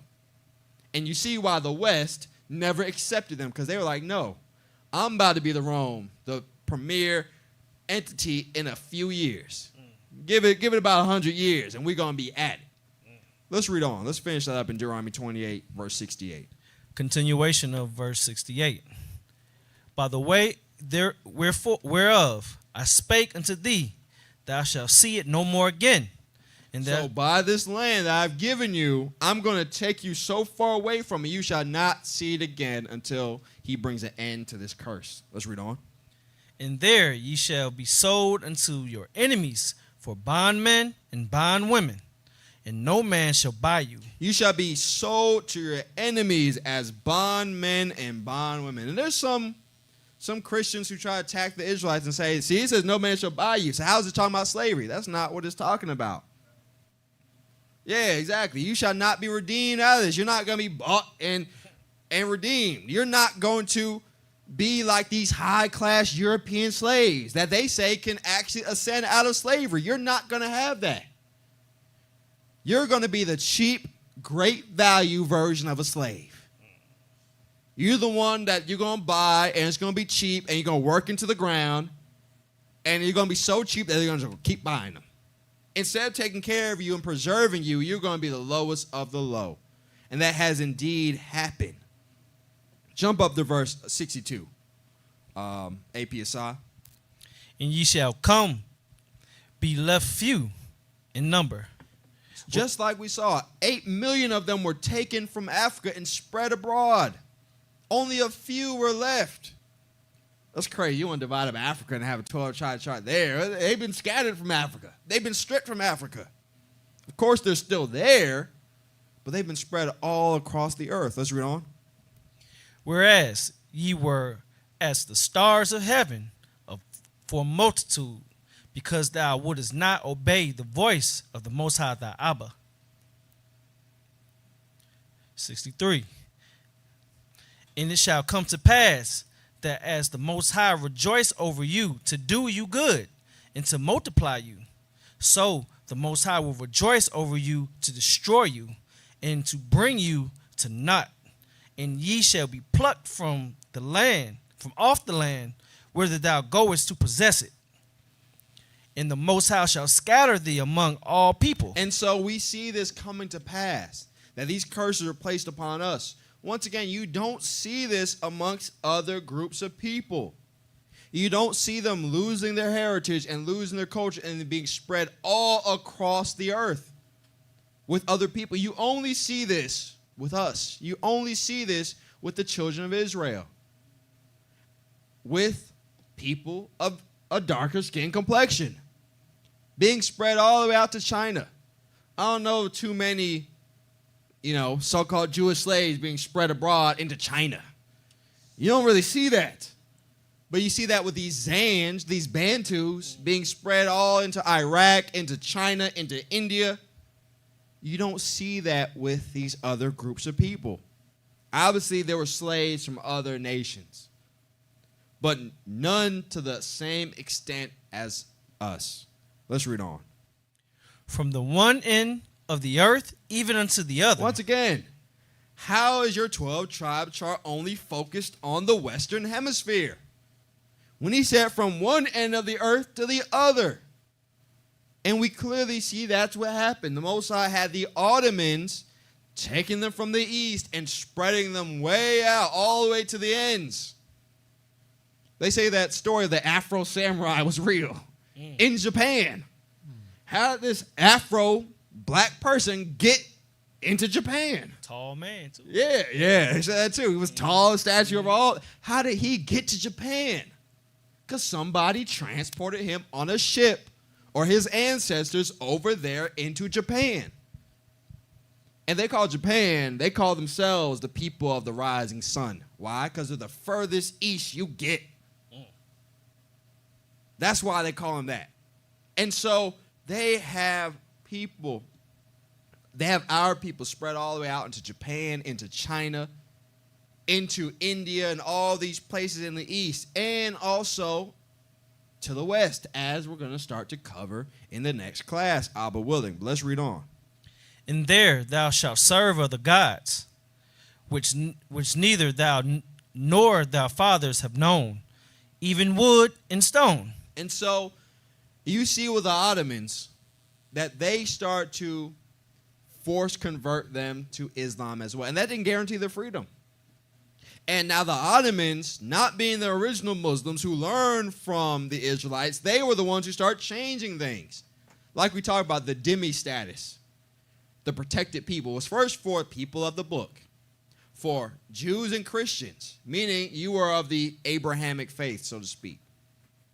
But how is it that it started incorporating Buddhists and Hindus? And once again, the Ottomans got pressured by these European powers to start being more inclusive. And they bent at it because this was their cousin. These were their neighbors. And they say, hey, look, we're going to work with the British and these other nations and start ruling our society similar to how y'all rule. Because we're one and the same. We're the toes. I may be a different tribe of people, a different tribe of people, but we still part of the same legs. Let's try to make this work. Let's read on. And among these nations shalt thou find no ease, neither shall the sole of thy foot have rest. But the Most High shall give thee there a trembling heart, and failing eyes, and sorrow of mind. And thy life shall hang in doubt before thee, and thou shalt fear day and night, and shalt have no assurance of thy life. In the morning thou shalt say, would Abba it were even. And so you're going to have turmoil and trials and no rest, no respite from your punishment. And so you would be saying in the morning that, I can't wait for this day to be over. What else? And at even thou shalt say, would Abba it were morning. And you're going to say at night, I can't wait till this night is over. It's going to be constant terror and constant horror for these people, for the children of Israel, who were transported on slave ships and looked at as lower class slaves, looked at as nothing.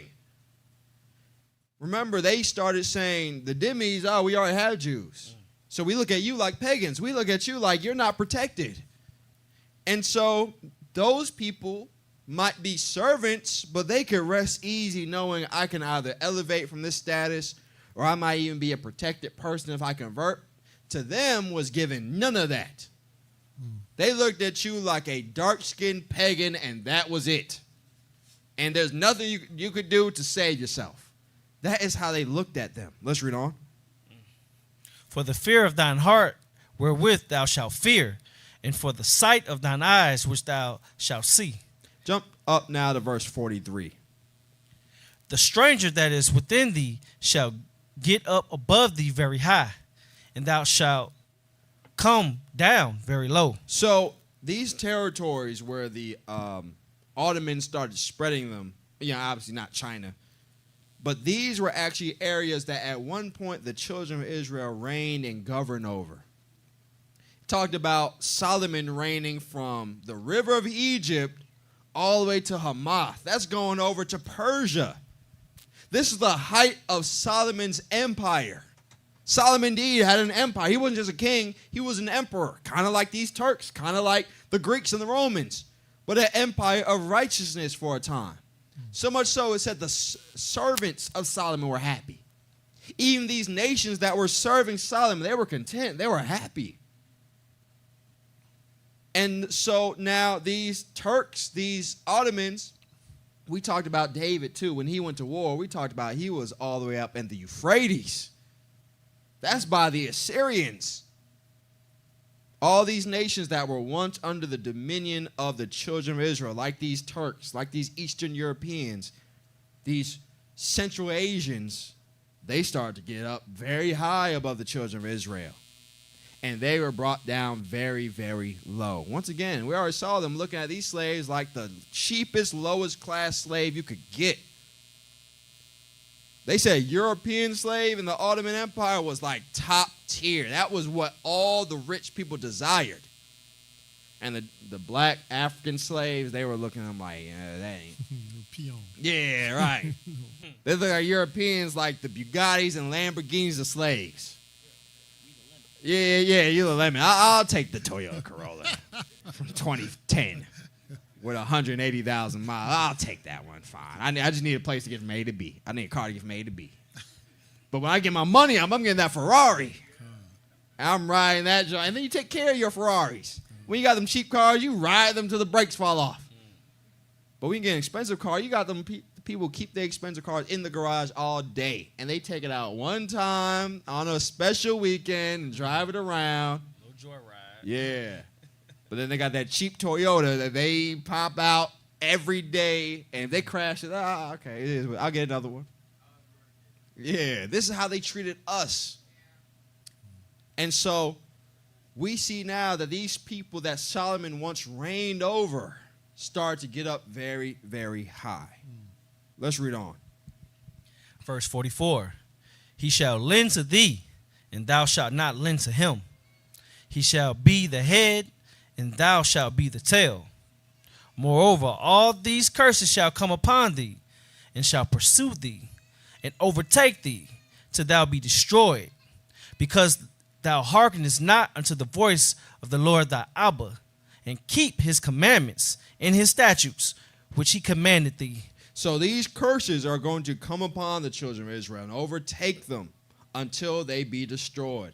And I think 8 million in the Indian Ocean and 9 million from the Trans-Sahara is definitely destroyed. That's definitely a destruction, especially when you're spread so far from one another that you have lost your culture. You have lost everything.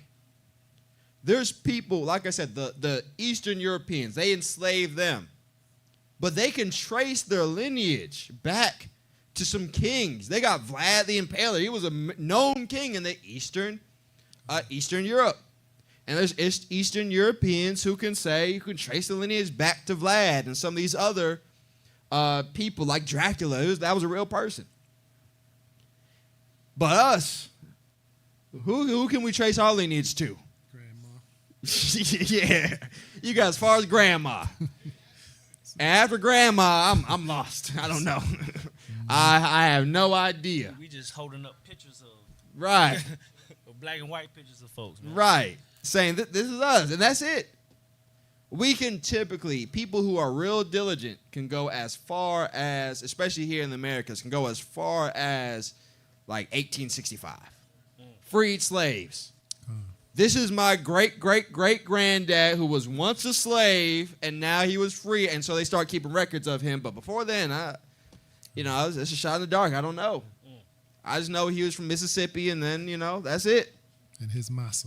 Right. His massa. And his last name was Johnson, but his Master Johnson, he can trace his lineage back to the Queen of England, and she can trace her lineage back to crazy stuff that we have lost. These curses have indeed destroyed us and overtaken us. So much so, these Afro-Turks, all they can say is, I used to be, from Zanzibar, from the Zanj. But you think they can say I was from this kingdom and that kingdom, and then I was, nah, that's it. Let's read on.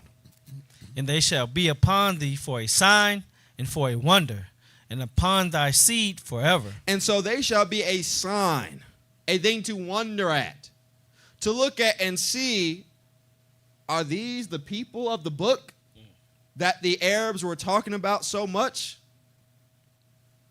Does this apply to any other group? Does Deuteronomy 28 fit them? like it fits these people. Not at all. If you step up to call yourself a Jew, let's look at your credentials. Let's see, did these things that the Most High, who is not a liar, proclaimed what happened to the children of Israel? No. For most people, no. This only applies 100% to one specific group of people. Let's read on. Let's finish that up, and then we're actually going to go and conclude this in Daniel. All the way back to the top. Go ahead, finish that up, Deuteronomy 28. Because thou servest not the Most High thy Abba with joyfulness and with gladness of heart for the abundance of all things. So, because you did not serve Abba Yahweh with joy and with gladness and all things, Israel started to wax wayward from the commandments, from the worship, from the sacrifice, from the altar of Abba Yahweh. All these curses were brought upon them. And we see clearly in history that this first horn, the Ottomans, came about to execute upon these curses. Brought millions of people to a foreign land on ships and spread them across the entire earth. I don't know how many so-called Jews now are in China, but the population is real low. But black people, they still exist in China. God. They still exist in India. This applies only to a few people. A lot of those people claiming that heritage were coming from Europe. And then they start to take on the Sephardic identity, saying, I'm the ones in Spain or from North Africa. But once again, as we see during the time of the Ottomans, that they start to mix, the complexion started to change, and the people who were calling themselves Jews had completely changed for the foreseeable future during the reign of the Ottomans. Let's go back now to Daniel chapter 2. And if AP Hezekiah, you pick up in the 33rd verse once again. His legs of iron, his feet part of iron and part of clay. All right, so once again, we see Daniel seeing this image. And we see the head of gold, which was Nebuchadnezzar. We see the torso and the arms of silver, which was the Persians. Then the brass was the Greeks. The iron was the Romans. And then from the Romans would come these 10 groups of people. Not completely homogeneous, like the Romans were, but all 10 of them vying for their position as the top supreme rulers, who would then make war with the remnant of the woman and her seed, which was Zion. And they would get their power from the beast through these dark arts of accusations taught to Balaam, through Balak, and given throughout the generations. And with that, they would reign and govern and dominate the entire earth and all the people for their dispensation of time. But that's not the end of the story. What happens in the very end? Read on. 34. Thou sawest till that a stone was cut out without hands, which smote the image upon his feet that were of iron and clay, and brake them to pieces. A stone is going to come and dash and break this entire sculpture, this entire image into pieces, and destroy all these empires that start to come and reign in the likeness of Rome. Read on. Then was the iron, the clay, the brass, the silver, and the gold broken to pieces together, and became like the chaff which the summer threshing floors, and the wind carrieth them away, that no place was found for them. And the stone that smote the image became a great mountain and filled the whole earth. And so we saw in Revelation that mountain was these kingdoms, these empires that came before. And so he said this stone became one great mountain, one great government that filled the entire earth. There would be no nation that would not be under the rule of this stone. Let's jump down now to verse 43. And whereas thou sawest iron mixed with miry clay, they shall mingle themselves with the seed of men, but they shall not cleave one to another, even as iron is not mixed with clay. All right, so now they said the clay and the iron is these 10 toes that are the seed of men, these various tribes that would not cleave one to another. They would not be unified. We already saw there was contention. The Ottomans were saying, I'm the Romans, I'm Caesar.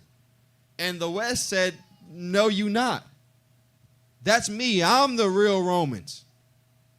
And so they did not cleave together. They were not unified. They were unified in their mission to reign and govern and oppress the children of Israel and make war with Zion. But they were not unified in their nationhood and in the people that they were. Let's read on. Verse 44. And in the days of these kings shall the power of heaven set up a kingdom which shall never be destroyed, and the kingdom shall not be left to other people, but it shall break in pieces and consume all these kingdoms, and it shall stand forever. For as much as thou sawest that the stone was cut out of the mountain without hands, and that it brake in pieces the iron, the brass, the clay, the silver, and the gold, the great Abba hath made known to the king what shall come to pass hereafter, and the dream certain, and the interpretation thereof sure. And so he said, this is the stone. It is the kingdom of Abba Yahweh that shall come and break into pieces and destroy all of these kingdoms. You had many kingdoms coming all throughout world history. And another kingdom would come and smash that one into pieces and take what was left over. But these 10 toes, these are the last kingdoms. These are the last days. We already see the Ottoman Empire has come and it's gone. And so we're going to start looking at the other 10 toes, and we're going to start to see where they are at. Where are they now? What is their power? And as we start to see the decline, we know that there is another great kingdom coming. It is this one great stone that is going to smash into pieces all of these wicked empires and raise up a kingdom unto Abba Yahweh. And in that kingdom, there's going to be some who are completely destroyed, which we're going to talk about at another point. But these nations that have been smitten and wounded, the Most High is going to heal them and bring them back together in unison with the children of Israel to now serve them, the ones who they once oppressed. And they shall come and give tithes and offerings to the priest, who should give sacrifices to Abba Yahweh and bring forth blessings upon the entire earth. This is the prophecy of Daniel, of John, and of all the forefathers. These are indeed the last days. These kingdoms are coming to an end, and that great stone is indeed coming to smash these kingdoms, these 10 horns, these 10 toes into pieces. And with that, we'll go ahead and close down the first part of this class, the first horn, and go ahead and open up the floor for Q&A. Hallelujah. All praises. All praise the Most High. All right, as we always do, open up first to the audience. Anybody in the audience have any questions? And then we'll go ahead and go online and answer those online, Abba willing, on YouTube. So anybody on YouTube have any questions, feel free to post them in the YouTube chat or join the Zoom. If you want to ask your question live, it's too much to type. There's only a limited amount of characters you can put on a YouTube comment, but on a live comment. But feel free to, call in on Zoom, join us, and Abba willing, we'll have you speak and do our best to answer your questions. So starting off, anybody in the audience. All right. Guess as usual, the classes are thorough. All praises. All praises.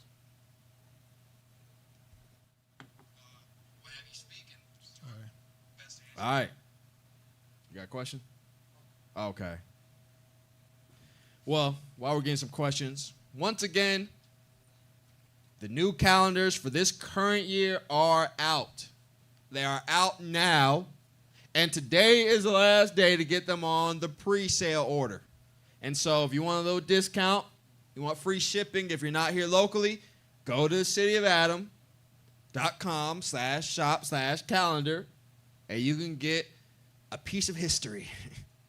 And we only printed a limited quantity of these as well. So make sure you get them while supplies last. Prices have gone up on the printing. So unfortunately, that means the price of these have to go up and the quantity is less. So make sure you get your piece of history, your calendar. This is the 9th edition that we have done at the House of Wisdom of publicly available calendars. We had calendars before then, but we weren't really releasing them. And so this is our 9th edition calendar. You definitely want to make sure you get one. Once again, it's available on the website, City of Adam. And also, we're going to be working on, or we are currently working on, a digital version of this calendar. Beautiful thing about the digital version, you can have as many as you want. As many devices there are, you can download it, have it on your device, or even tablet, whatever. And so, Abba willing, we're going to be working on that. We're going to continue working on that and get ready to bring that up, Abba willing, in due time. But make sure you have a physical copy of your calendar. This is the reason why we were cursed in the first place, because we failed to give the Most High his proper worship in due season. We talked about with the Greeks, the kingdom of bronze, the leopard. They learned from history, and they were very astute and knowledgeable people. And so they said when they were worshiping idols and turned away from Abba Yahweh, they got cursed. Let's do the same thing. Let's come subtly. Let's make an agreement with them. Let's come in their land, talking friendly. Let's make a deal. Let's work a deal. And they went there and started conquering. And then they took the temple, and then they prevented all the people from worshiping. They said they got distracted. They said the game of discus called them forth. That they didn't have. And look what's going on today. The World Cup. You got so many people talking about the World Cup. I don't know a damn thing about the World Cup right now. I don't know if it's in Atlanta or if it's in, Tokyo. I don't know where it is. I don't know who's playing. I don't know what's going on. It's here. It's here? Yeah. I heard it's here, but I heard it was elsewhere too. I was like, I don't know. Well, I'm busy giving up oblations. I'm busy keeping the feast days. But when the Greeks came and started introducing them to high-level sports, they started saying, man, I can't serve at the altar. I gotta do my sprints. I gotta get my form right to throw this discus. And so they took them away from the altar. And not only that, they went and set up an idol altar and put swine's flesh on it and burnt it on the altar of Abba Yahweh. Because they knew if they did that, they could bring some accusations against them and begin to rule. This is how the Greeks got to their prominence, by accusations and witchcraft. And it's the same thing with all the kingdoms that will come and begin to oppress the children of Israel. They learned from the Greeks, who learned from the Babylonians, who learned from the Egyptians, who learned from the Assyrians, and so on and so forth. And so, once again, the point being, we must come back to our culture. Our culture is about worshiping Abba Yahweh in due season. And so, if you don't have a calendar, I don't know what you're doing. I don't know how you offering the Most High's worship in due season. Once again, there's a day of remembrance coming up, the 4th month, 9th day. When is that? You got to get a calendar to know. All right. Any questions in the audience? You got one online. super chat. Okay, got some online? Yeah. All right. What we got online? No, it's a super chat. The super chat? What did he say in the super chat? Shalom, priesthood, and congregations. And that's Okay. what he said. Shalom, brother. Was that Yeshua Yudah? Shalom. Shooter 4. God. Shalom. So I got some questions in the online. Anon 5091. All right. Anybody reading the online questions?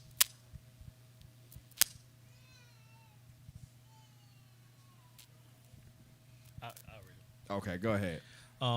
This question comes from Anon 5091.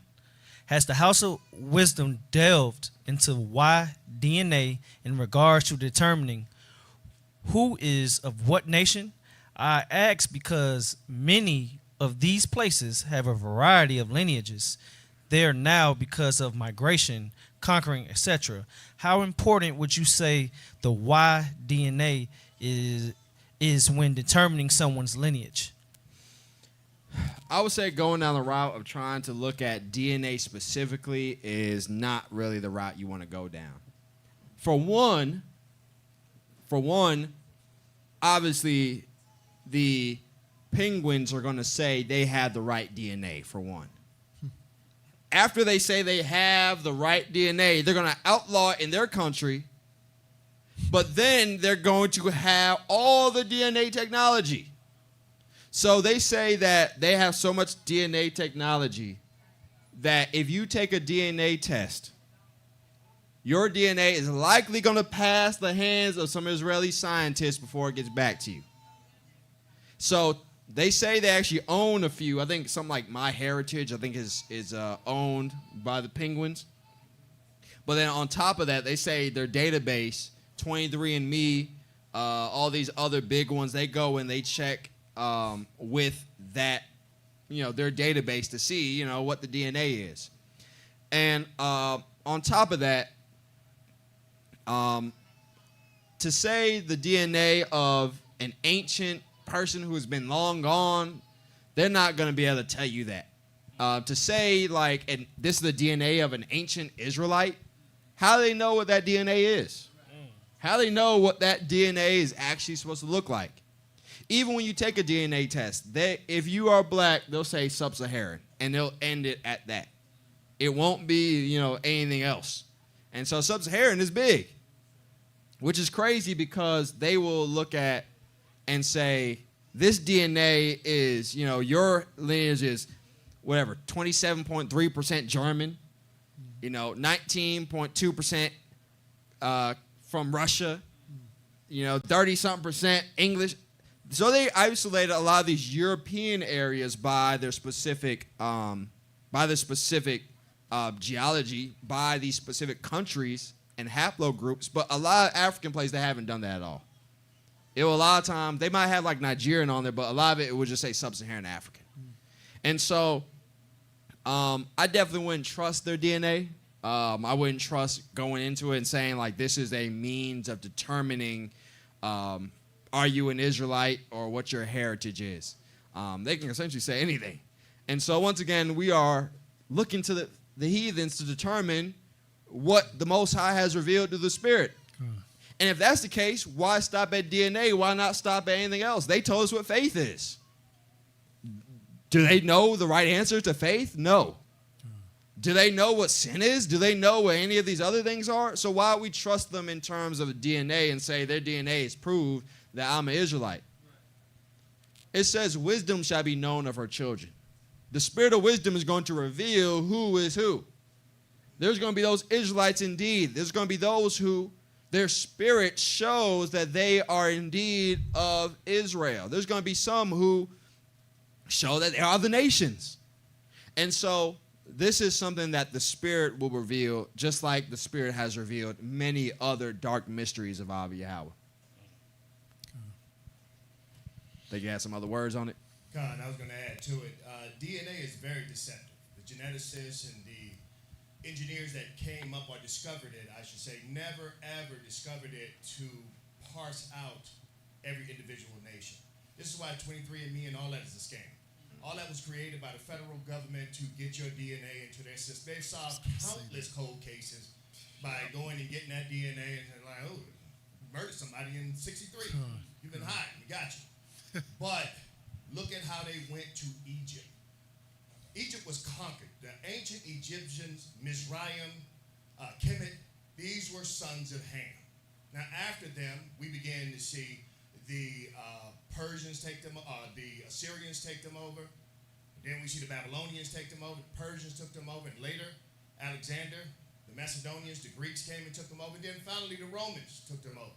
Now we have modern geneticists going over there, going to purely Greek areas, trying to uncover the DNA of Greek catacombs and saying that the Egyptians were Greek. Very, very skewed and subjective. But to get a complete analysis, you have to take the whole region and understand time and dispensation. When people conquered, it's like right now. Somebody come in 500 years from now and look at America and say, oh yeah, America were Europeans. The indigenous people in America were European because we went to Washington, D.C. And we went to a memorial cemetery. It doesn't work that way. And using modern science to try to define ancient people is beyond their capacity. It's beyond it. And this is how they get caught up as well. You ever see them go to some place and say, this area is 15 quadrillion years old. We carbon dated it. Yeah, we carbon dated it. And so all of that is a ruse for weak people to try to find a comfort or, stability. The DNA was not made to delineate who are the chosen people of the Heavenly Father. These people find DNA over there and say, oh, these were just passive. They can find indigenous, and they have found the indigenous DNA over there. But they'd rather move over to some conquerors that was laying in the land and say, in a trip, you ever see them do the reverse engineering of an ancient Israelite? Made him look like an Arab. Yes. Yeah. Guy looked like Saddam Hussein. Yeah, I think I saw Yeah. that. And that's what they have done. That's what they do when you rely on DNA. They got a dude said Adam look like Hulk Hogan. Yeah. The facial reconstruction of Adam. Yeah. And so, yeah, trusting these scientists, they're never going to give you the correct answer because it contradicts the society that they rule in, that has given them their power. And so we definitely wouldn't trust the beast that is going to deceive the whole world in the name of Hasatan, in the name of the dragon who gave them power, to really give us enlightenment. And so, no, I definitely wouldn't look at DNA as a means of determining really anything about your lineage in reality. You may be able to find your near kinspeople, people who you're related to, but other than that, it'll be a waste of time taking a DNA test to try to say I'm an Israelite. And I would add also just a word of caution or a word of advice. With modern artificial intelligence, stay away from African ancestry. Stay away. You're giving your whole genome, your whole biometrics to them. And you just handed it to them. And they're doing everything they can. They're putting you willingly. You paid them to put you in a database. Right. Mm-hmm. Absolutely. That's the other big thing. They have a database. Let me add this too. I don't know if you've seen when a guy got a lizard and did a cotton swab on him and sent it in. He's like, you sub-Saharan. You're from me. It was a straight lizard. Mm. God. So yeah, I would definitely steer very clear of the DNA test. Especially because, like I said, one of the key points being they put you on a database. And your data, they talk about stealing your browser data, your browser history, I guess your location. But there's no more personal data than your DNA. That's your whole physical makeup. And so I definitely wouldn't go and look into DNA as a means of determining your heritage and your history or anything of that nature. Any other questions? Online or in the audience? Anybody on Zoom?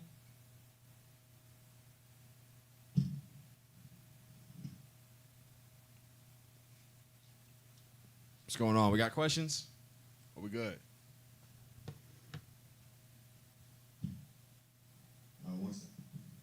All right.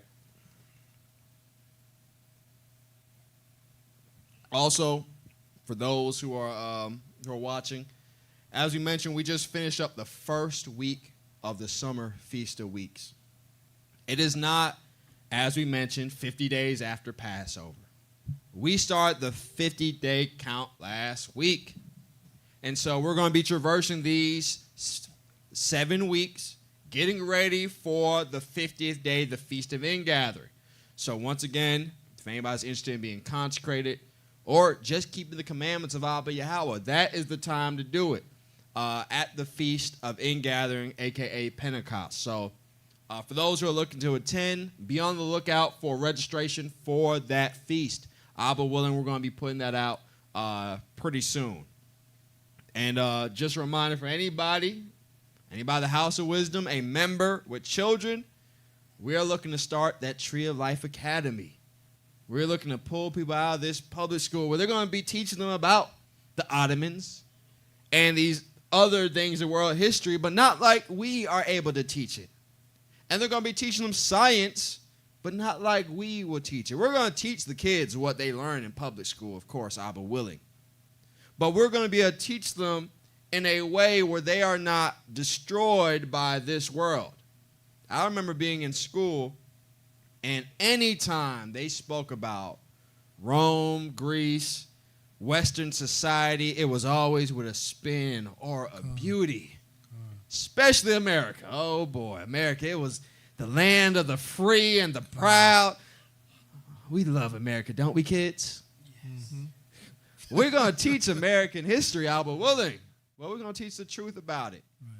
And so we're going to make sure that, they are educated well and righteously and in order and with justice, and teach them true history, true points of history, and not skip over some of these things. And, of course, Abba willing, we're going to be including math and social studies and all these other components. So if you have kids and you're part of the House of Wisdom, and this is going to be in person and online, Abba willing. So make sure you are pre-registering your child on the City of Adam website, and that will let us know who's actually going to be a part, who's actually committed to enrolling their children in this thing. We can't do it, once again, without the support of the entire congregation. So if you're looking to join and be a part of it, we definitely appreciate all those who are actually stepping up to the plate.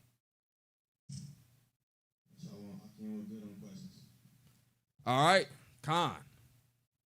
All right, so without any further ado, we'll go ahead and get ready to shut down the class. We covered today the first horn coming out of Rome, one of the once ruled places of Rome, who then came and took the identity of Rome and sought to be Rome. And with that, through the power of the dragon, start to rule and govern over the earth and make war with the righteous saints.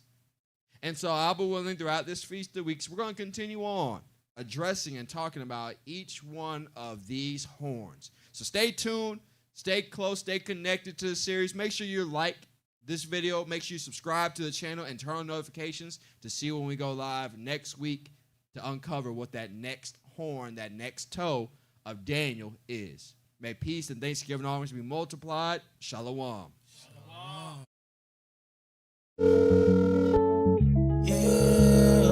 Hey, Shalom, Mak. Shalom, Mak. 10 minutes to the ninth, man. And you getting these O's. Khan. Hey, man, let's get it, Ak. Let's get it. We burning the scene, get rid of that. Took 100 more blade and we feeling that. If you taking the body, we send it back. Cause we don't need a four rolling with the pack. So we saving these O's. This is the reason we getting these O's in the new season. Now if you gon' troll, you get extinguished. These problems unfold to clear out the demons. Burning the scene, get rid of that. Took 100 more blade and we feeling that. If you taking the body, we send it back. Cause we don't need a four rolling with the pack. So we saving these O's. This is the reason we getting these O's in the new season. Now if you gon' troll, you get extinguished. These problems unfold to clear out the demons, yeah. It's a calm shalom. Know there no beating demons like a drum. From the slum, but a wise one. Walk with wisdom, giving those on Mount Zion. Knowing with Hakan at the break of dawn. Hebel Lakam and Weber Yayan. Find the sons of Hasatan. Third division, them straight to duty, Abaddon. Pop that smoke, I'm rolling on gold. Blood my coat, but the saints don't fold. Prince in the booth, uncouth, regroup. My priest lying bold like a Gadite troop. No, we don't stoop, sin don't dupe. Faith on faith, now I need that proof, that's mine. Staying on side, lifting that rod as nations apply to the sun's facade. The emotions when the priesthood obey. The weapons of warfare that's been given to the saints. The heathen wave or the Kahanos, what it take.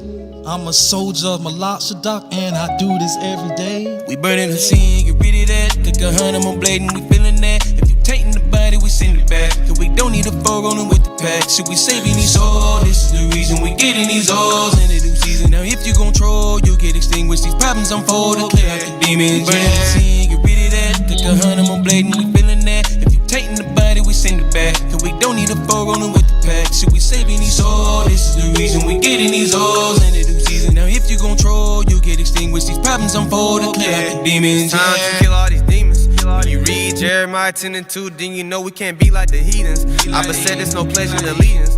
Allah higher come in like a legion. Through the heathen way, rise at the grave. Yeshua night out, you know what's gon' say. Walk in the spirit, so we walk out the maze, yeah. This track's on fire, I was my desire. I'm 10 toes deep, sin no longer makes me tweak. Seven covenant activated, sin trespass holy lady. Bread and wine in the priest's hand, what are you Yahweh for your plan? I saw the reprobates and snakes, spots in our feast, violating the cakes, violating the grapes, violating the state, apostates. Thieves in the temple, thieves in my mental. They resemble the intercontinental governmental official, free radicals. Sit for Rome, home of the Vatican. Archbishop, pontiff, popes, anathema, maranatha. Look, Pope Leo, heathen vino. The trio accusing Negroes incognito of many crimes as we know.